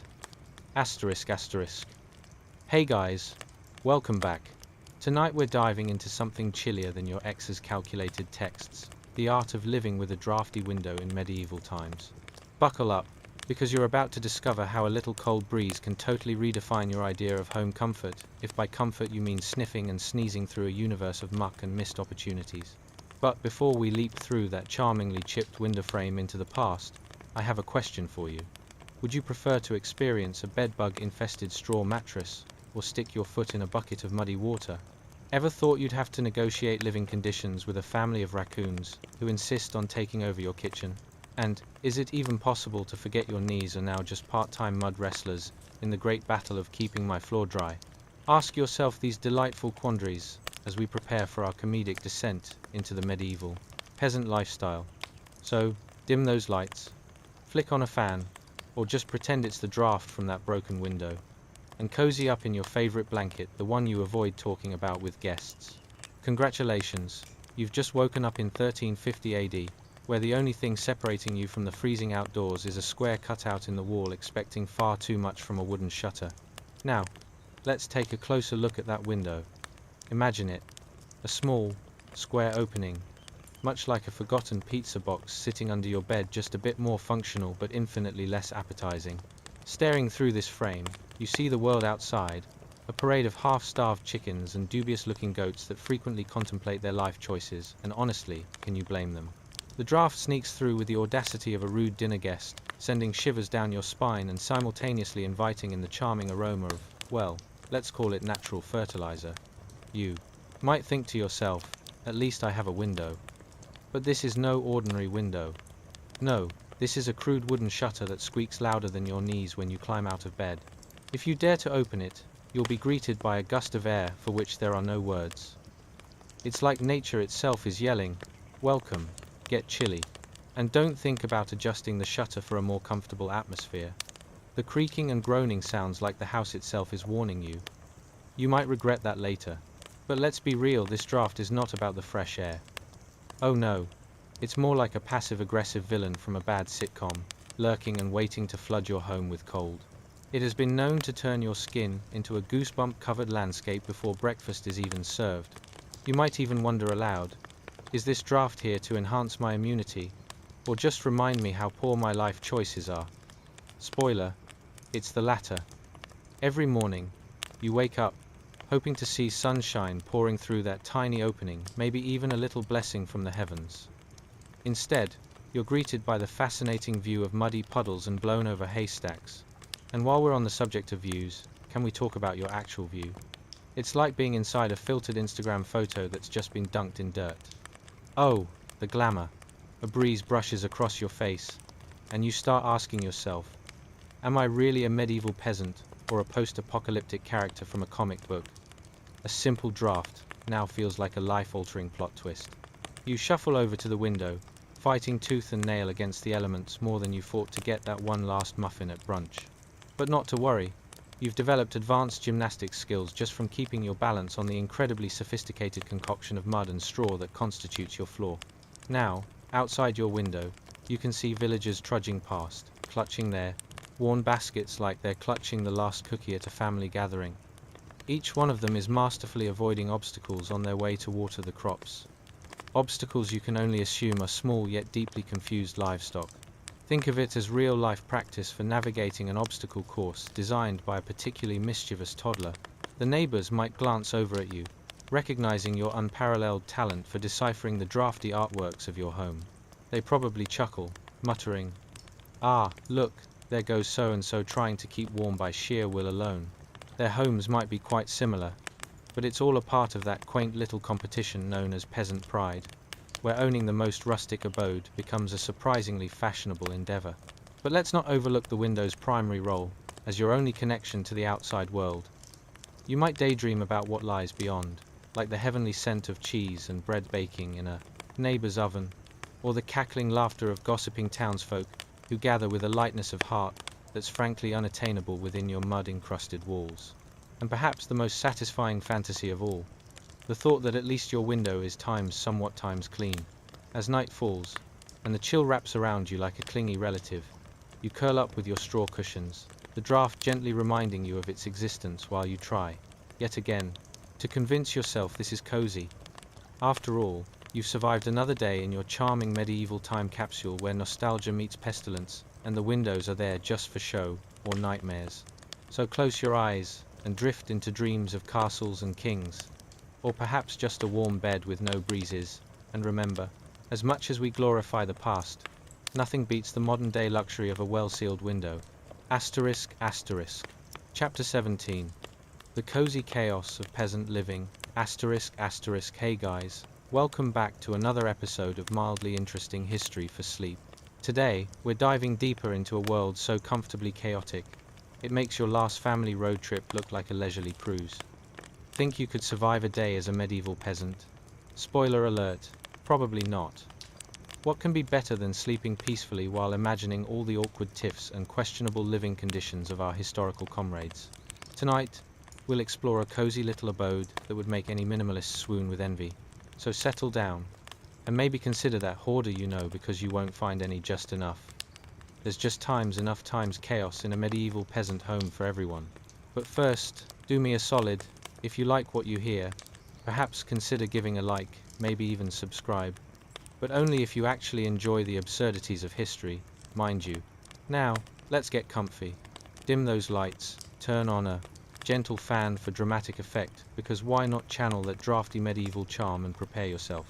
Questions to ponder as we head into our time machine. What's it like sharing your home with, let's say a goat and a few chickens? Ever tried to find a cozy corner while simultaneously avoiding a lawsuit from the local rodents? Does the thought of having a very enthusiastic wood stove spark joy, or just hand-stitched panic? As you begin to filter these ponderings, congratulations, you've just woken up in 1350 AD, where comfort was a daily battle, and sleep? Well, that was for the lucky few. Picture this. You're standing in a single-room peasant home, a delightful little box of aromatic chaos. The earthy scent of damp straw mingles effortlessly with the persistent odor of livestock like a hipster coffee shop's finest blend, brewed with just a hint of manure. You'd almost think it's a trendy candle scent, essenced to everything you don't want to smell. As you take in your surroundings, it becomes abundantly clear that this isn't just a house. It's basically a live-action version of Extreme Makeover, Peasant Edition. The central stone hearth, the heart of the home, looks far less cozy than you'd hoped. Smoke swirls around enthusiastically, like it's auditioning for a circus performance, instead of gently escaping through a tiny hole in the roof. Congratulations, you've inadvertently signed up for a masterclass in smoke inhalation. The hearth is definitely the showstopper here. A crackling fire burns merrily, perhaps a little too merrily, as logs pop and spit like they're having a heated argument over whose turn it is to keep this entire setup from going up in flames. Honestly, it's a small miracle nothing's burnt down yet. The family gathers around as if this flaming spectacle is the medieval equivalent of binge-watching reality TV, each person intently watching for the first sign of ash to float too dangerously close to anyone's tunic. And there's your family, packed in shoulder to shoulder with all the grace of a sardine can, spilling its contents.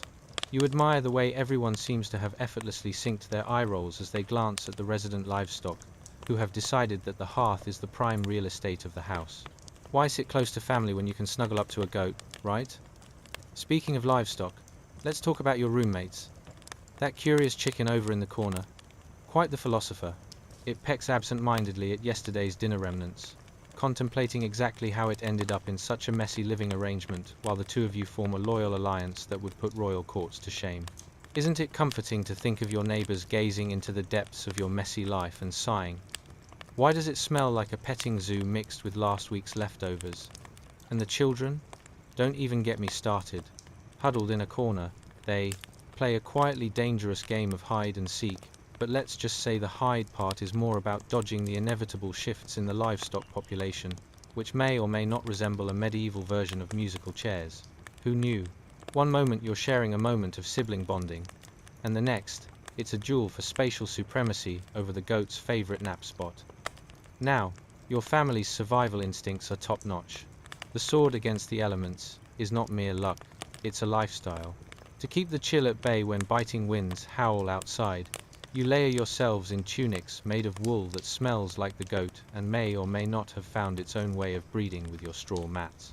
Yes, olfactory delight, let's call it. And don't forget the floor. Technically, it's dirt, but it's also a well-mixed concoction of mud, straw, and, well, the leftovers corpses of last month's dinner. Walking barefoot here is like a spa day gone awry with that exfoliating feeling turning into a risk assessment faster than you can say, "What's that squishy thing?" You may as well wear a caution, slippery when covered in old soup sign just in case someone gets too ambitious with their post-dinner cleaning strategy. As the night draws in and the shadows dance with a timeless rhythm, your entire home pulsates with intertwining sounds, the crackle of fire, the barring of your furry roommates, and the spectacular cacophony of family squabbles like being in a sitcom that has a decidedly low budget and an even lower hygiene standard.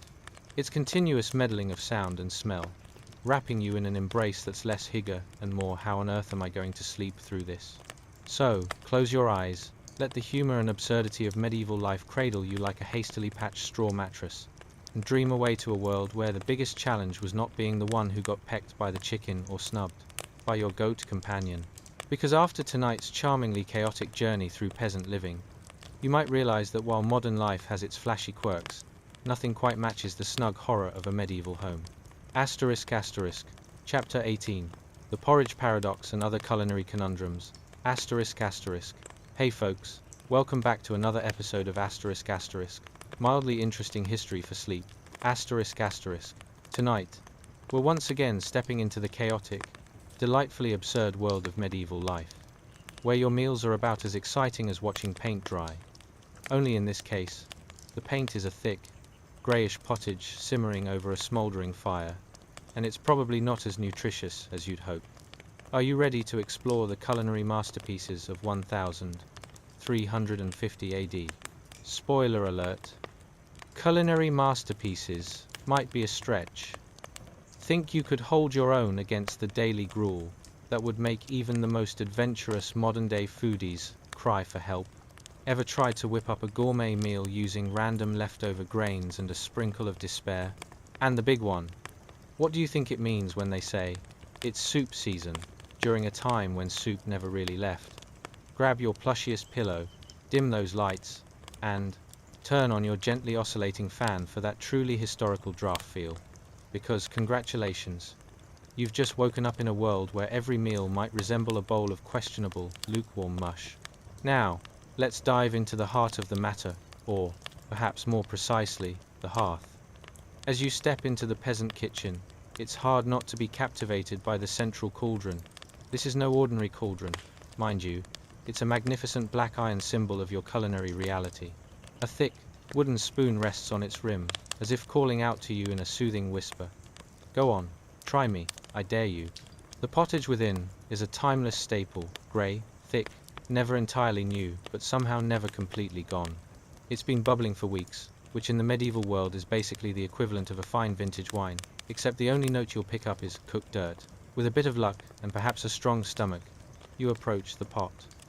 The aroma is something quite special. Imagine mixing damp hay, burnt memories of yesterday's lunch, and just a spritz of what in the world is that? Yes, delightful, to say the least. With a ladle in hand, you serve yourself a hefty portion, with all the excitement of a 5-year-old on their first trip to the dentist. Now, let's clear one thing up. When they say pottage, they're not just talking about a single flavor profile. Oh no. It's a delightful medley of whatever grains happen to be lying around: barley, oats, the occasional foray into the wild with some herbs, if you're lucky, or maybe even a rat tail. Who's to say? In fact, if you find a mysterious crunchy piece, congratulations, you've just unlocked a historical, surprise me, twist. And then, there's the texture. Let's just say that describing it as chunky might be an act of too much kindness. Each spoonful feels more like a workout, pulling back resistance training, as if you're trying to coax oatmeal out of a particularly obstinate sink drain on a Monday morning. It's a mushy goo you might expect at a kid's birthday party, minus the joyful decorations, unless, of course, you count the flies buzzing about like they're on a casual holiday tour. Do remember to chew carefully, because you might taste something that might or might not be betrayal. Chewing what could potentially be a weevilly bite of grain is like playing a game of roulette where the stakes are your appreciation for life itself. While the nutritional profile is adequate, the culinary experience is a bit like being stuck in traffic with your least favorite aunt, long, tedious, and confusingly aromatic. As you dig deeper into your bowl, visions of modern meal preps swirl in your mind. You might remember your last meticulously curated Instagram meal, all carefully arranged on Instagram-worthy plates. Ah, how the tables have turned. In medieval times, social media wasn't even a thought. Instead, sharing your meal meant trying to convince your neighbor that you didn't basically just serve them boiled sadness. Every family has their preferences. Some might opt for an additional splash of whatever was still creeping around the household.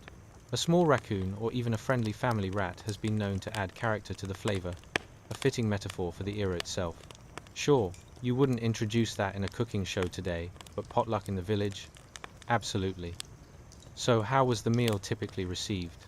Picture a gaggle of children huddling around the cauldron with all the enthusiasm of kids waiting for Christmas morning. Except here, it's less about the joy and more about the cunning ability to scrape out the last dregs of the pot like you're digging for buried treasure. A spoonful of pottage for good luck, you might yell, as the children eye the remnants with the kind of intensity usually reserved for a Hollywood blockbuster. But wait, let's not forget about your esteemed dinner companions. Picture a goat lounging by the hearth, bleating in sudden bursts of indignation because it of course wants to be involved in your dinner plans. If you think sharing your food with this adorable nuisance is bad, try telling it that you're just soaking your daily sorrow in thick goo. As the dark of night settles in, and you're left with nothing but the echoes of your own chewing reverberating around the home, it becomes clear. You might have survived a bowl of pottage, but the true culinary experience wasn't just the taste, it was the slapstick slice of medieval life, garnished with a healthy dash of absurdity. So go ahead, close your eyes and imagine that while the 21st century holds its quirks, nothing compares to the heartwarming hilarity of sharing your life and your food with rodents, goats, and of course, your brave medieval family. Sweet dreams of grey mush await you.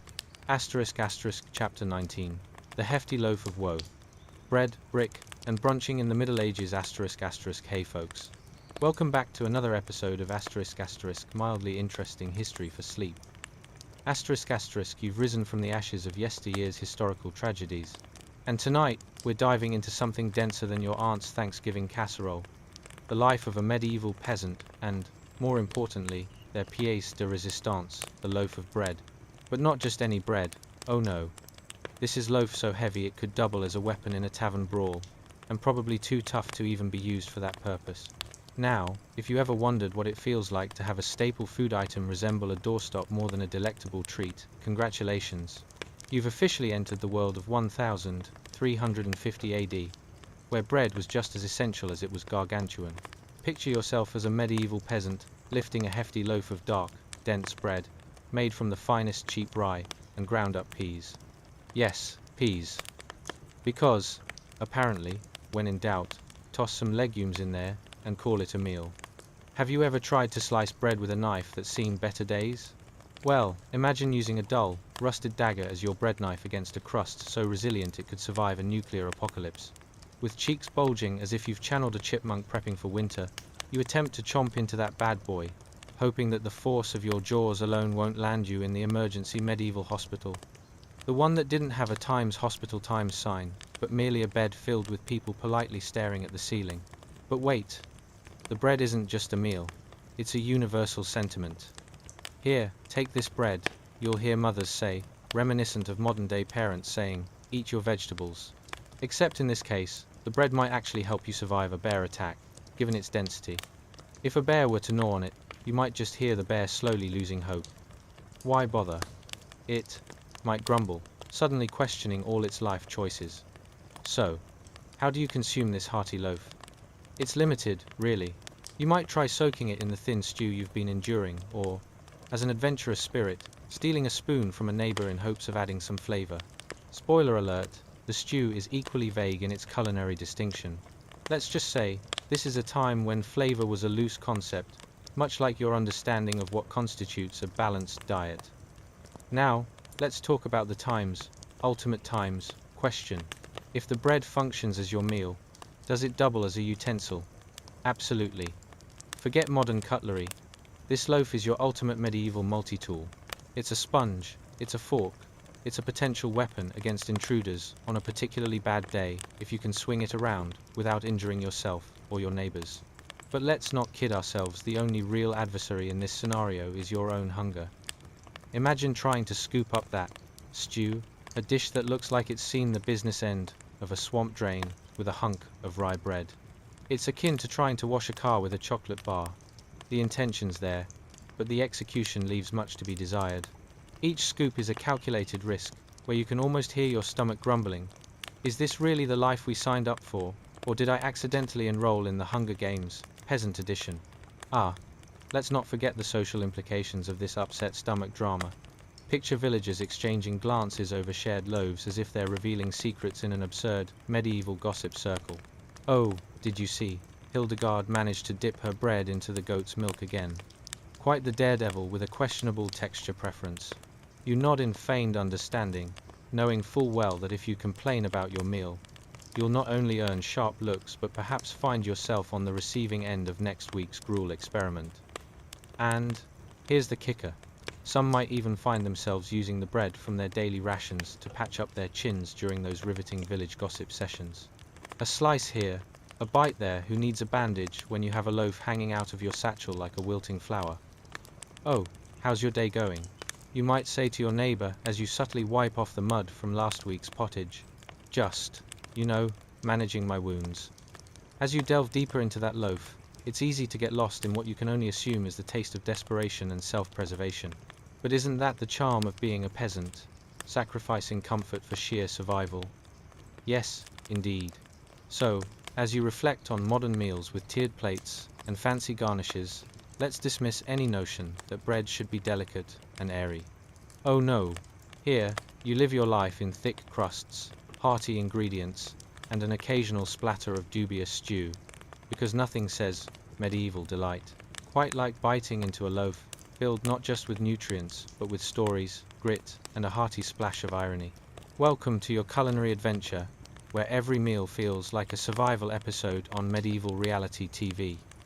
Spoiler alert, you probably won't make it past the dinner table, but at least you now have a pretty substantial loaf to comfort you through the night, perhaps even doubling as a pillow during those unexpectedly cold evenings. Sweet dreams of swashbuckling with lumps of bread await you. Chapter 20. The Pigpen Chronicles. Butchering, blood, and resourceful recipes.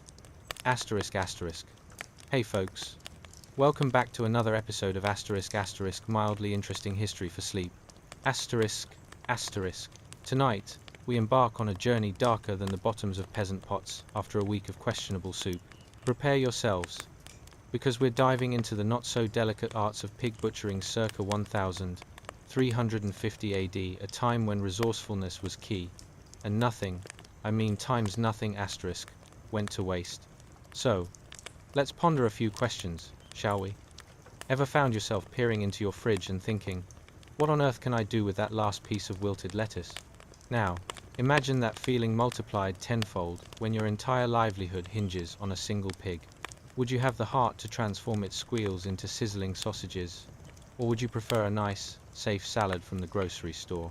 And as you're slicing away, you might wonder, how do you turn a blushing pink pig not just into food but into a feast? Fit for, well, your hungry family of 12?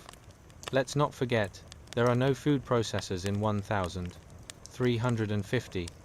Congratulations! You've just woken up in a mud-splattered village, surrounded by the aromatic tang of earthiness and a few disgruntled pigs. Welcome to the pig pen, where your neighbor's discomfort might just translate into your next meal. The sun is barely rising, casting a muted light on the day's grim tasks ahead. You hear the distant oink of the chosen piglet, a stout fellow with the delightful name of Gristle.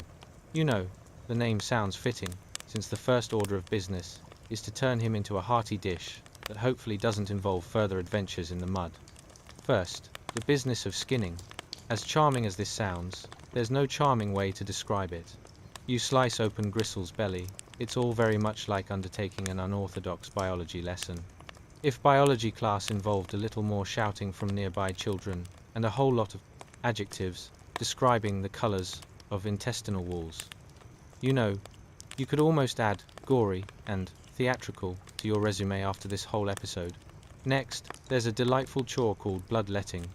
Yes, indeed. As Gristle has a quiet moment pondering the meaning of life, you're capturing his blood in a bucket. It's like a butcher's remix of a cooking show segment.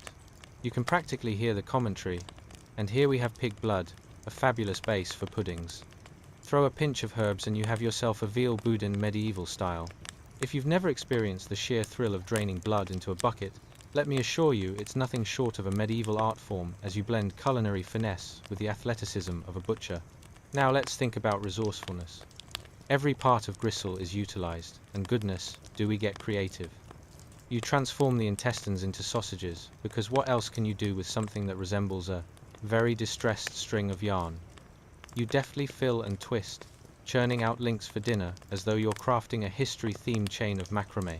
It's not every day that your culinary work could be confused with crafting artwork that vaguely resembles an anaconda. Remember those leftover organs? Sure, you could call them delicacies, or you could just call them what they really are. Hobo's delight. Liver, heart, and kidneys become an impromptu dish that looks like a modern art project gone wrong. You're basically the Picasso of poverty, drizzling entrails into a pot and simmering them down with whatever scraps are left from last week's stew. If the noble class witnessed your artistry, they'd be aghast. But to you, a dinner fit for kings, at least by peasant standards. Just when you think the soaking and simmering is at its zenith, a flock of nearby hens flutter around, clucking their skepticism. You think that's good? They seem to say. Try mixing in some weeds. Add a dash of gruel while you're at it. Your kitchen has most definitely taken a turn for the absurd, with an aroma that's like Grandma's questionable casserole times 100. And let's not forget the aftermath. The ground now resembles an artist's palette, splotched with the pigments of use and a possibly mounting health hazard. Pits of scraps litter the scene, all promising a fine variety of medieval compost and a great selection of undiscovered maggots. You'll need to gather these remains into a sack. It's not only good manners, but a way to remind villagers that despite the chaos, you're somewhat civilized or at least aware of hygiene, even if it's just a matter of staying out of the doctor's sight. Now, with dinner on the way and the children circling like hungry hawks, you partake in a familial ritual, feasting. Not the extravagant banquet with goblets and rigged wine, but a simple endeavor involving ugly plates and half-excited children who are used to uncertainties in flavor. Look, it's a mystery stew tastes a bit like last week's potatoes, but with an added kick of what the heck is this, said in a tone only medieval parents could muster. At this point, your state of cookery can only be described as artful desperation, a practice that could probably win you a place on some dystopian cooking show, a Survivor, pig edition, if you will. Ah yes, this is the life of a medieval peasant, where every meal is a gamble, and blood, quite literally, runs thicker than water. So as you reflect on your evening of butchery, remember that when you're faced with scarce ingredients, and even scarcer resources, there's nothing more potent than a little creativity mixed with a fair amount of sheer determination and maybe a dollop of good humor. Because if you can turn a pig into a meal while dodging the accidental splatter from the butcher's block, then really, how hard can modern life be? Sweet dreams of pig. Scenarios and culinary challenges await you. Asterisk asterisk. Chapter 21. Sip, slosh. Repeat. The perils of medieval hydration. Asterisk asterisk. Hey folks, welcome back to another episode of Asterisk Asterisk. Mildly interesting history for sleep. Asterisk asterisk. Tonight, we'll be taking a refreshing dive into the murky abyss of medieval hydration because nothing says romance like a warm tankard of small beer, right? Get comfortable, because we're about to explore quenching your thirst in a world where clean drinking water was as elusive as a noble with a sense of humor. Imagine waking up one morning, more parched than a desert cactus at high noon. You slither out of your hay pile bed, stretching your limbs, but there's one issue nagging at you more than the existential dread of being a medieval peasant. Forget the morning coffee. You crave something that won't make your stomach turn, and perhaps won't taste like it has been filtered through a cow's back end. So, you head to the village, well, only to discover, oops, it's been contaminated by who knows what. Congratulations, you've just been transported back to 1350 AD, the very zenith of the high and late medieval period. The well water, much like your last first date, is a total mess, unreliable and potentially hazardous to your health. So, what's a thirsty peasant to do? Enter stage left, small beer. Oh yes, small beer, what a lovely little concoction. It's basically the medieval equivalent of whatever's left at the bottom of the fridge after a house party. Murky, cloudy, maybe a little frothy with an aroma that makes you question every life choice that brought you to this point. But hey, it's low in alcohol, a beloved go-to from the moment you pop out of the cradle, right up until you reach your old age of whatever you make it to in a world without antibiotics. Picture this. Children are happily clutching their own small tankards of this finest beverage, smiles bright enough to blind a pig. They're practically drinking it like juice. You can already hear it now. Mama, I love my small beer. It's so beerish. It's as if the entire village collectively agreed that starting the day with a pint of liquid bread is just how strong, industrious folk face the grimy challenges of their day. As you sip from your rustic wooden tankard, let's reflect on how this drink became the lifeblood of everyday existence. With the water supply being about as trustworthy as a squirrel with a peanut, villagers had no choice but to boil their water before drinking. But let's face it, that's a lengthy process. And you have fields to tend to, goats to supervise, and probably a questionable number of children to chase around. So what do? You master the fine art of brewing this slightly less toxic beverage. Brewing small beer is a craft that even the local alewives have perfected over the years, treating it like some kind of medieval magic. Drop in a few grains of barley, add some hops, stir gently, and voila, you think to yourself, with careful timing, you've got yourself a warm cup of something that vaguely resembles beer, even if it tastes like the remnants of yesterday's gruel. The taste? Oh, the taste is something akin to earthy ambrosia, with notes of regret. With every slosh, you're whisked away on a flavor journey that's half, wow, this is better than sewer water, and half, who put that in my mouth, and why do I feel the need to gargle rocks? Surely, a refreshing brew seems like a good idea, until you realize you've just consumed what the nobles would regard as the most bottom-shelf concoction imaginable. You see, nobles had their fancy wines and ales, parading around on silk cushions while you, dear peasant, are left clutching your rough-hewn vessel of questionable origin. Forget hydration, we need to keep the rot at bay. You think, taking another sip that may or may not induce visions of dancing vegetables. It's also interesting to note that this small beer was often consumed throughout the day, the morning ritual synonymous with breakfast. Ever had breakfast beer? It's not even brunch o'clock yet, but you're about to engage in a dining experience straight out of a medieval comedy sketch, with the whole family gathered around the table, tankards raised high, celebrating the low bar of nutritional standards. As you navigate through your day, ladling gruel and discussing the harvest with fellow peasants, small beer is your constant companion. Picture gatherings settling down after a long day of ploughing, your hands worn and calloused, as laughter echoes softly under a sky painted in hues of twilight. Clinking your tankard with others provides a momentary sense of unity, a raucous cheer amidst the day's grim toil, buoyed by that hearty swig of, well, essentially regret in a cup. Now, let's talk about the aftermath of all that small beer consumption. As the sun drops and the air begins to cool, you may find yourself with a full belly, a slightly tipsy head, and a pressing question. Why does your neighbor's goat look so amusing right now? It's 1350, and life isn't as serious as it should be when small beer is involved. You might even bond over a grim reality, at least you're all enjoying the same murky fate, sipped straight from the comfort of your mud-laden home.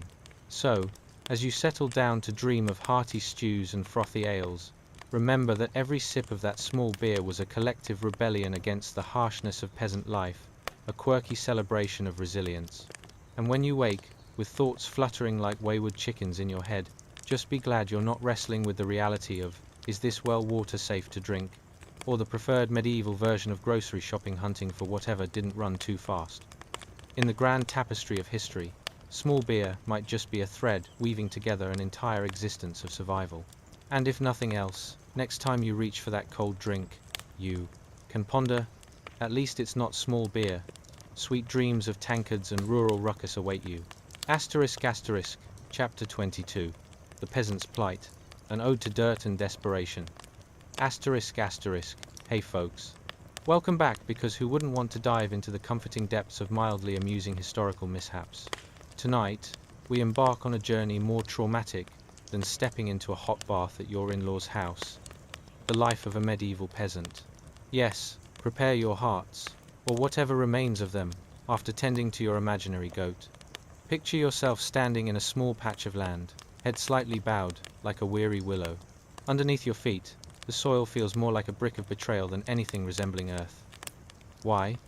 Because congratulations, you've just woken up in 1350 AD.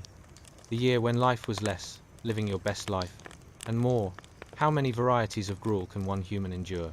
So take a deep breath, let the scent of your own optimistic sweat mingle with the earth's peculiar perfume, a curious blend of animal droppings, despair, and more animal droppings. Ah, yes, just as delightful and refreshing as back-to-back family reunions. So, ask yourself, is this a dream, or a devilish prank? What would a medieval peasant do when they find their land is literally a lovely patch of squishy mud? Could this be less delightful than finding a hair in your soup at a fancy restaurant? Or maybe more like stepping in gum while wearing flip-flops? You're about to find out. Every morning, when the sleepy sun slowly stretches its arms across the feeble horizon, peasant life awakens.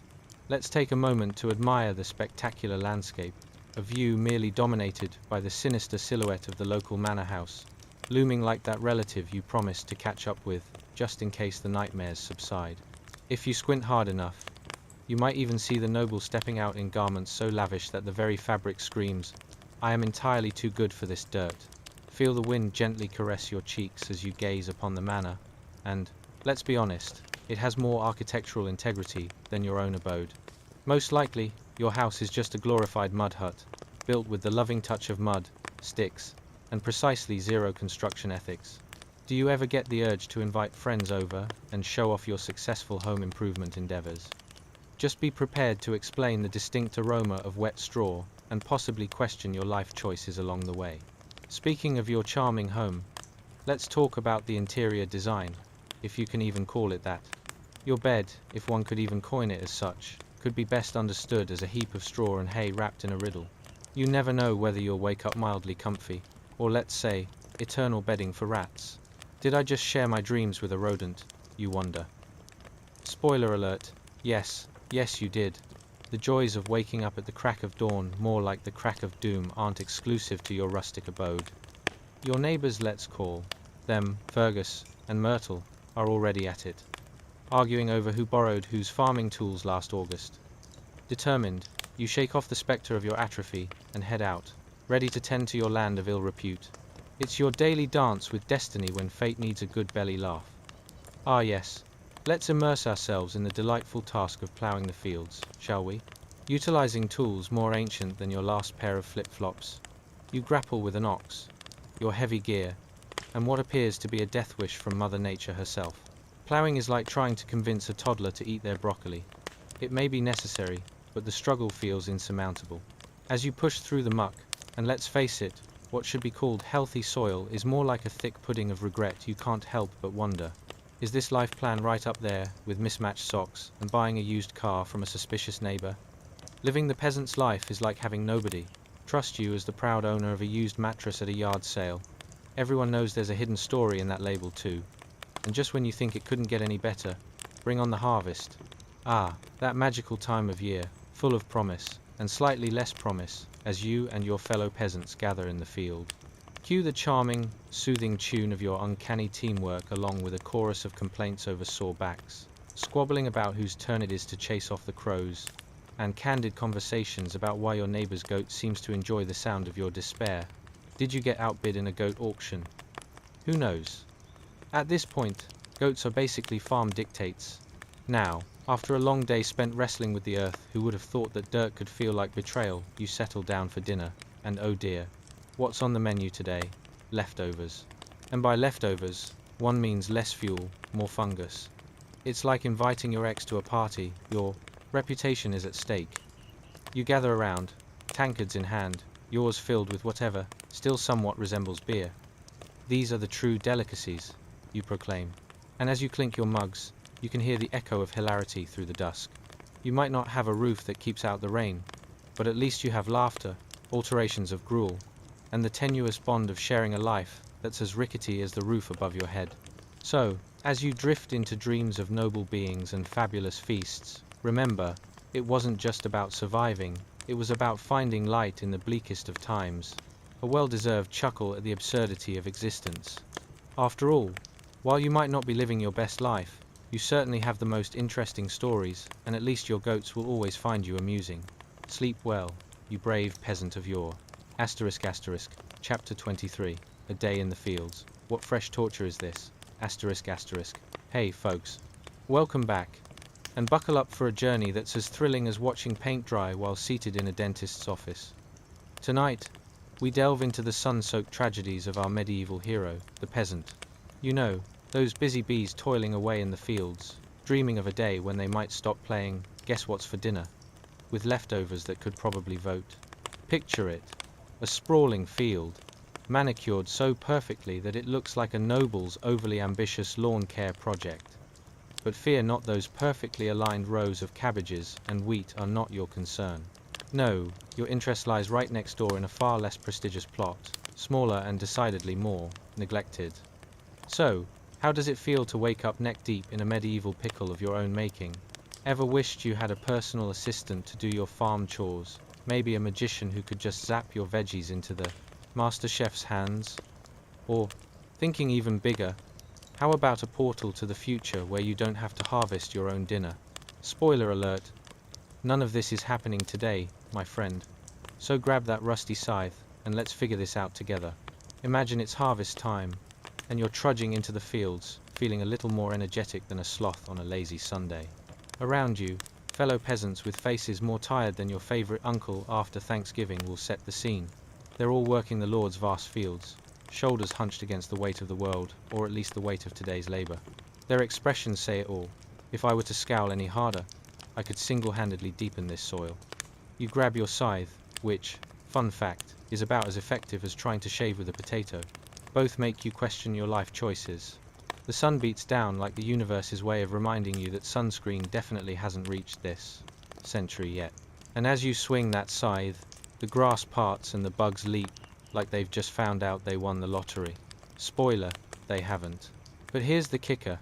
Right next to your hard-won harvest, those pristine fields of the Lord stand, untouched by scandalous neglect. Oh yes, the Lord sits fat and happy, sipping something suspiciously like wine while you're here dreaming about a bowl of mush that probably holds more rat droppings than food.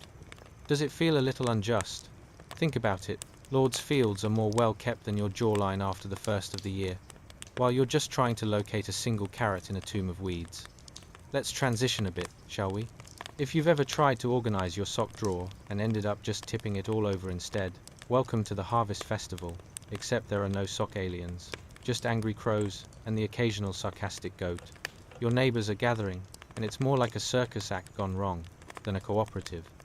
One whispers about stones in the carrots, while another debates that the crow over there looks suspiciously like a bandit. And there's Myrtle, trying to shoo the crows away by dancing like nobody's watching, which is great in theory, but in reality isn't going to scare a creature that just stole half of your turnips. You share a laugh, or at least a half-hearted chuckle, because let's face it, communal suffering somehow makes everything feel more, well, communal. It's like attending a bad family reunion, except with slightly less awkward silence and more dirt under your fingernails. Ever tried explaining who knows what in a moment like that? After a day of wielding blades and hurling insults at crows, you plop down to savor a moment of relaxation that only feels like cuddling with an iron bed frame after a hard day's work. Dinner rolls around, and, lo and behold, it's the same old gruel you've had for the last year and a half. Your creative, culinary skills might have peaked at gritty oatmeal with a hint of despair, if that even counts. As you try to chew, which feels like trying to gnaw on tree bark, you glance around at your fellow diners. There's Fergus, loudly claiming his wife's cooking would make even a goat shudder if it had taste buds. High praise coming from a man who once mistook fermented cabbage for a health elixir, and you can't help but think that maybe, just maybe, life could be worse. Just think, there's no Wi-Fi, and no one asking if you've liked their latest post. Who needs likes when you have likes shared among common misery with your local farm crew? You begin to drift off, but before you lull into a well-deserved slumber, remember it could be worse. You could be trying to survive with absolutely no idea what gluten is, let alone why you'd want it in your life. So, as you bask in the imaginings of future feasts where no one is discussing the rumored size of the neighbor's goat, rest those weary bones. but do so with the humorous knowledge that if you were a medieval peasant just trying to live your dreams through dirt and heavy labor, the best stories often sprout from the struggle. Embrace the chaos, dear friend, because the night is young, and laughter can still linger as you drift off to sleep. Chapter 24, The Unenviable Audit, Counting Barley, Eggs, and Your Sanity. Hey folks. Welcome back to our little nook of oddball history where we're about to embark on a journey that's quieter than a mouse tiptoeing through a medical convention. Tonight, we're diving into the uplifting world of medieval peasantry, specifically into the riveting experience of accounting. Yes, you heard that right. It's the wonder of taxation that makes a root canal look fun. Imagine, just for a moment, that you're sprawled under the vast expanse of medieval sky, enjoying the fresh aroma of damp earth and bodily odors that could clear a chamber pot. No, seriously, it's like standing next to a compost heap, refreshing, but also definitely not what you'd call a spa day. But alas, today is different.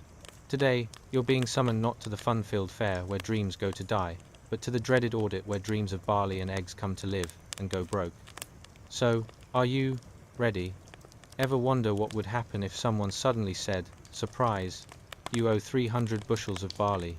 Your reaction would probably look something like a chicken realizing it's on the wrong end of a dinner plate. Now, hold on to that feeling, because you've just woken up in 1350 AD, where the reeve, or bailiff, is poised and ready for a glorious session of let's count what you don't have. You step into the thatched roofed shack, a prized possession that must be held together with the world's least convincing glue, mud and dreams. The cold air greets you like a slap in the face from a disgruntled squirrel.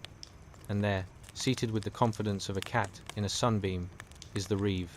He's a stern-looking man, face set in an expression that says, "I haven't laughed since Street Augustine was a toddler." With a stylus in hand, because frankly, quills were too flamboyant for his taste, he scribbles on a wax tablet as you shuffle in, wondering if you should have reversed the last meal option.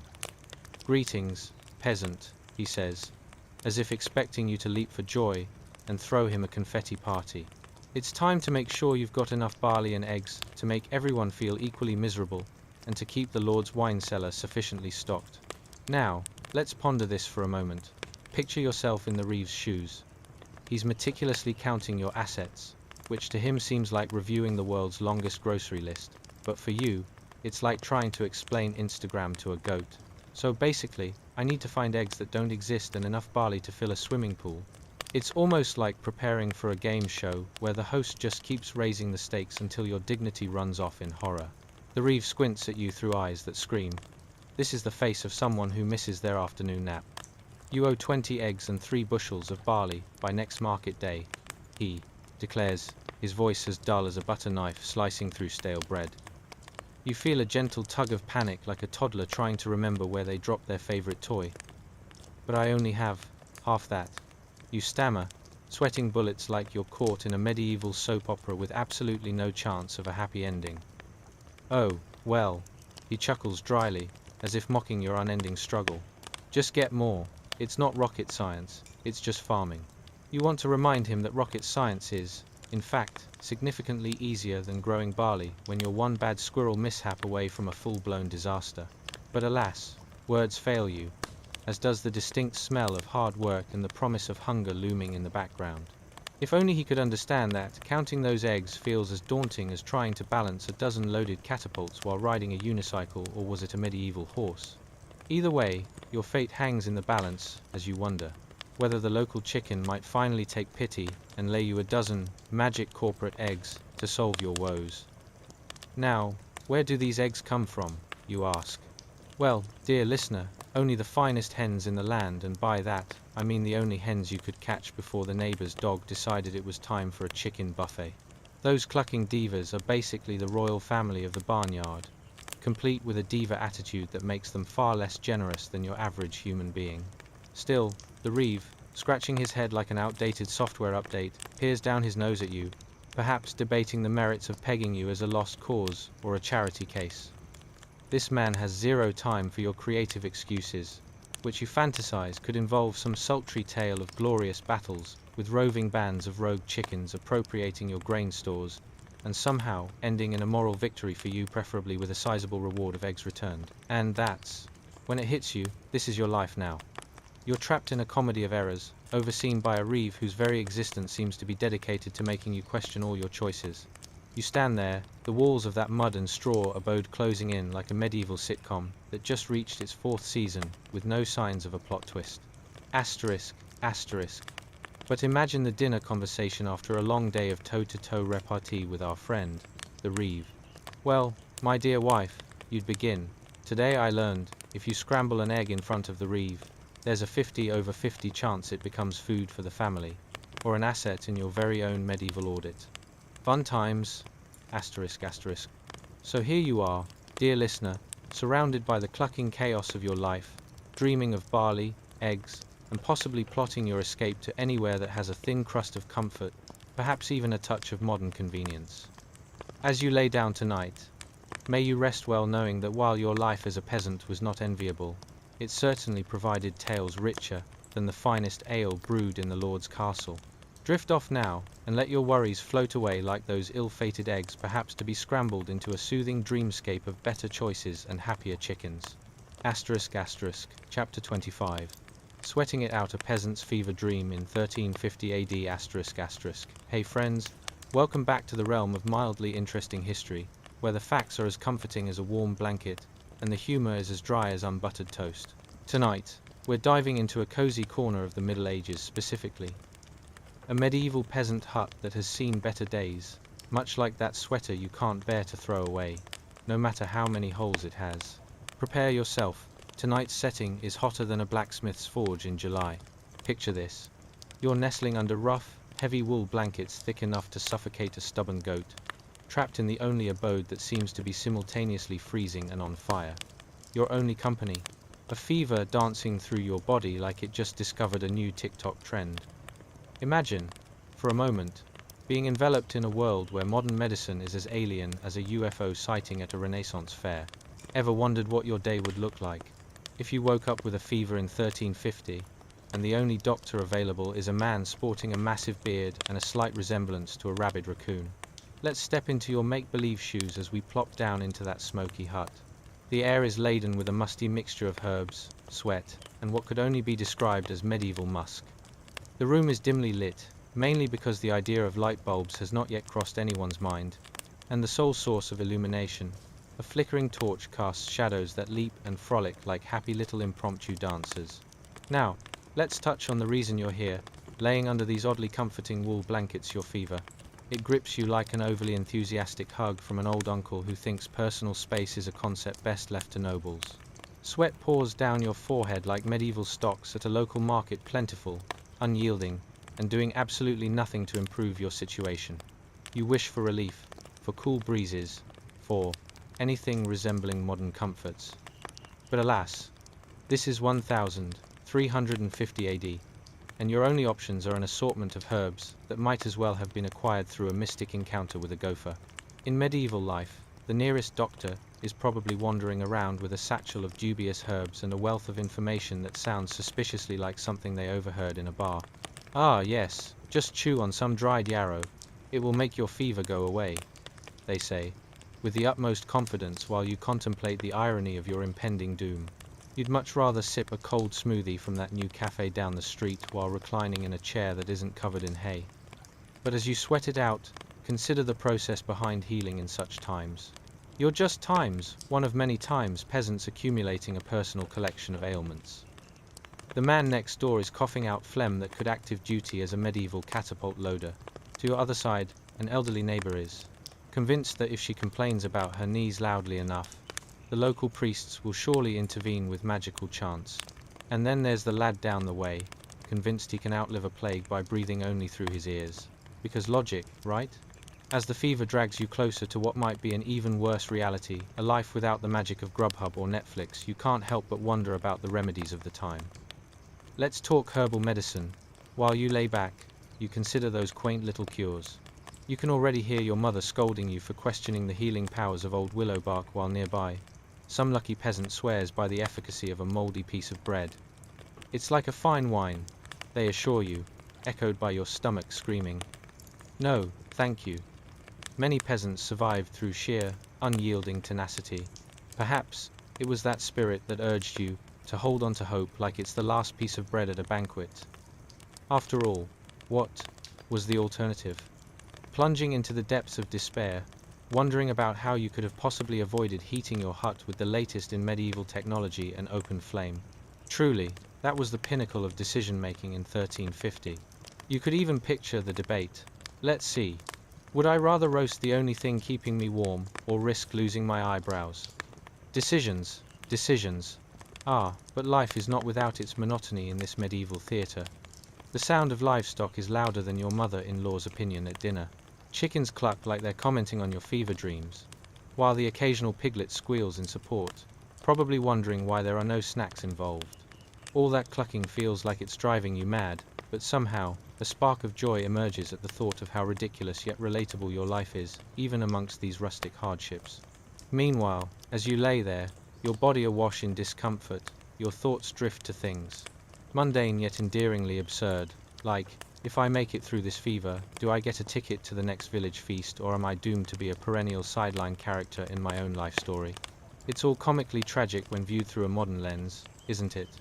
And just when you think you can't take it anymore, the fever hits its peak. There's a moment of clarity, an ephemeral hope. The herbs, perhaps they contain the wisdom of ages. Or not. Ultimately, you can only surrender yourself to the whims of fate, much like that one time you chose to ride without a helmet. As you drift in and out of consciousness, counting down the moments till the simple pleasure of soup is back on your menu, you can't help but chuckle to yourself. At least you're living times, the times medieval experience, fever and all. After all, you may be on the edge of existence, but at least you've managed to accumulate a treasure trove of tales that would make even the local bard raise an eyebrow in. Intrigue. So, let your imagination wander, dear listener, because while life as a medieval peasant is riddled with hardships, it's brimming with intrigue, and you, my friend, are right in the midst of it all. Rest now, and know that tomorrow brings a new adventure you might just want to lay off the moldy bread. And now, as we step out of the mud, smoke, frost, and chaos of medieval life, let your breath ease into something slow and warm. The past settles behind us like a worn wool blanket, frayed in places, but still holding the heat of a long, exhausting day. Tonight we walk beside peasants who battled cold dawns, stubborn goats, leaky roofs, and fields that resisted them at every turn. We watched families huddle in the dark, sharing warmth the way they shared everything else, thin, humble, and with a quiet kind of humor that only hard days can teach.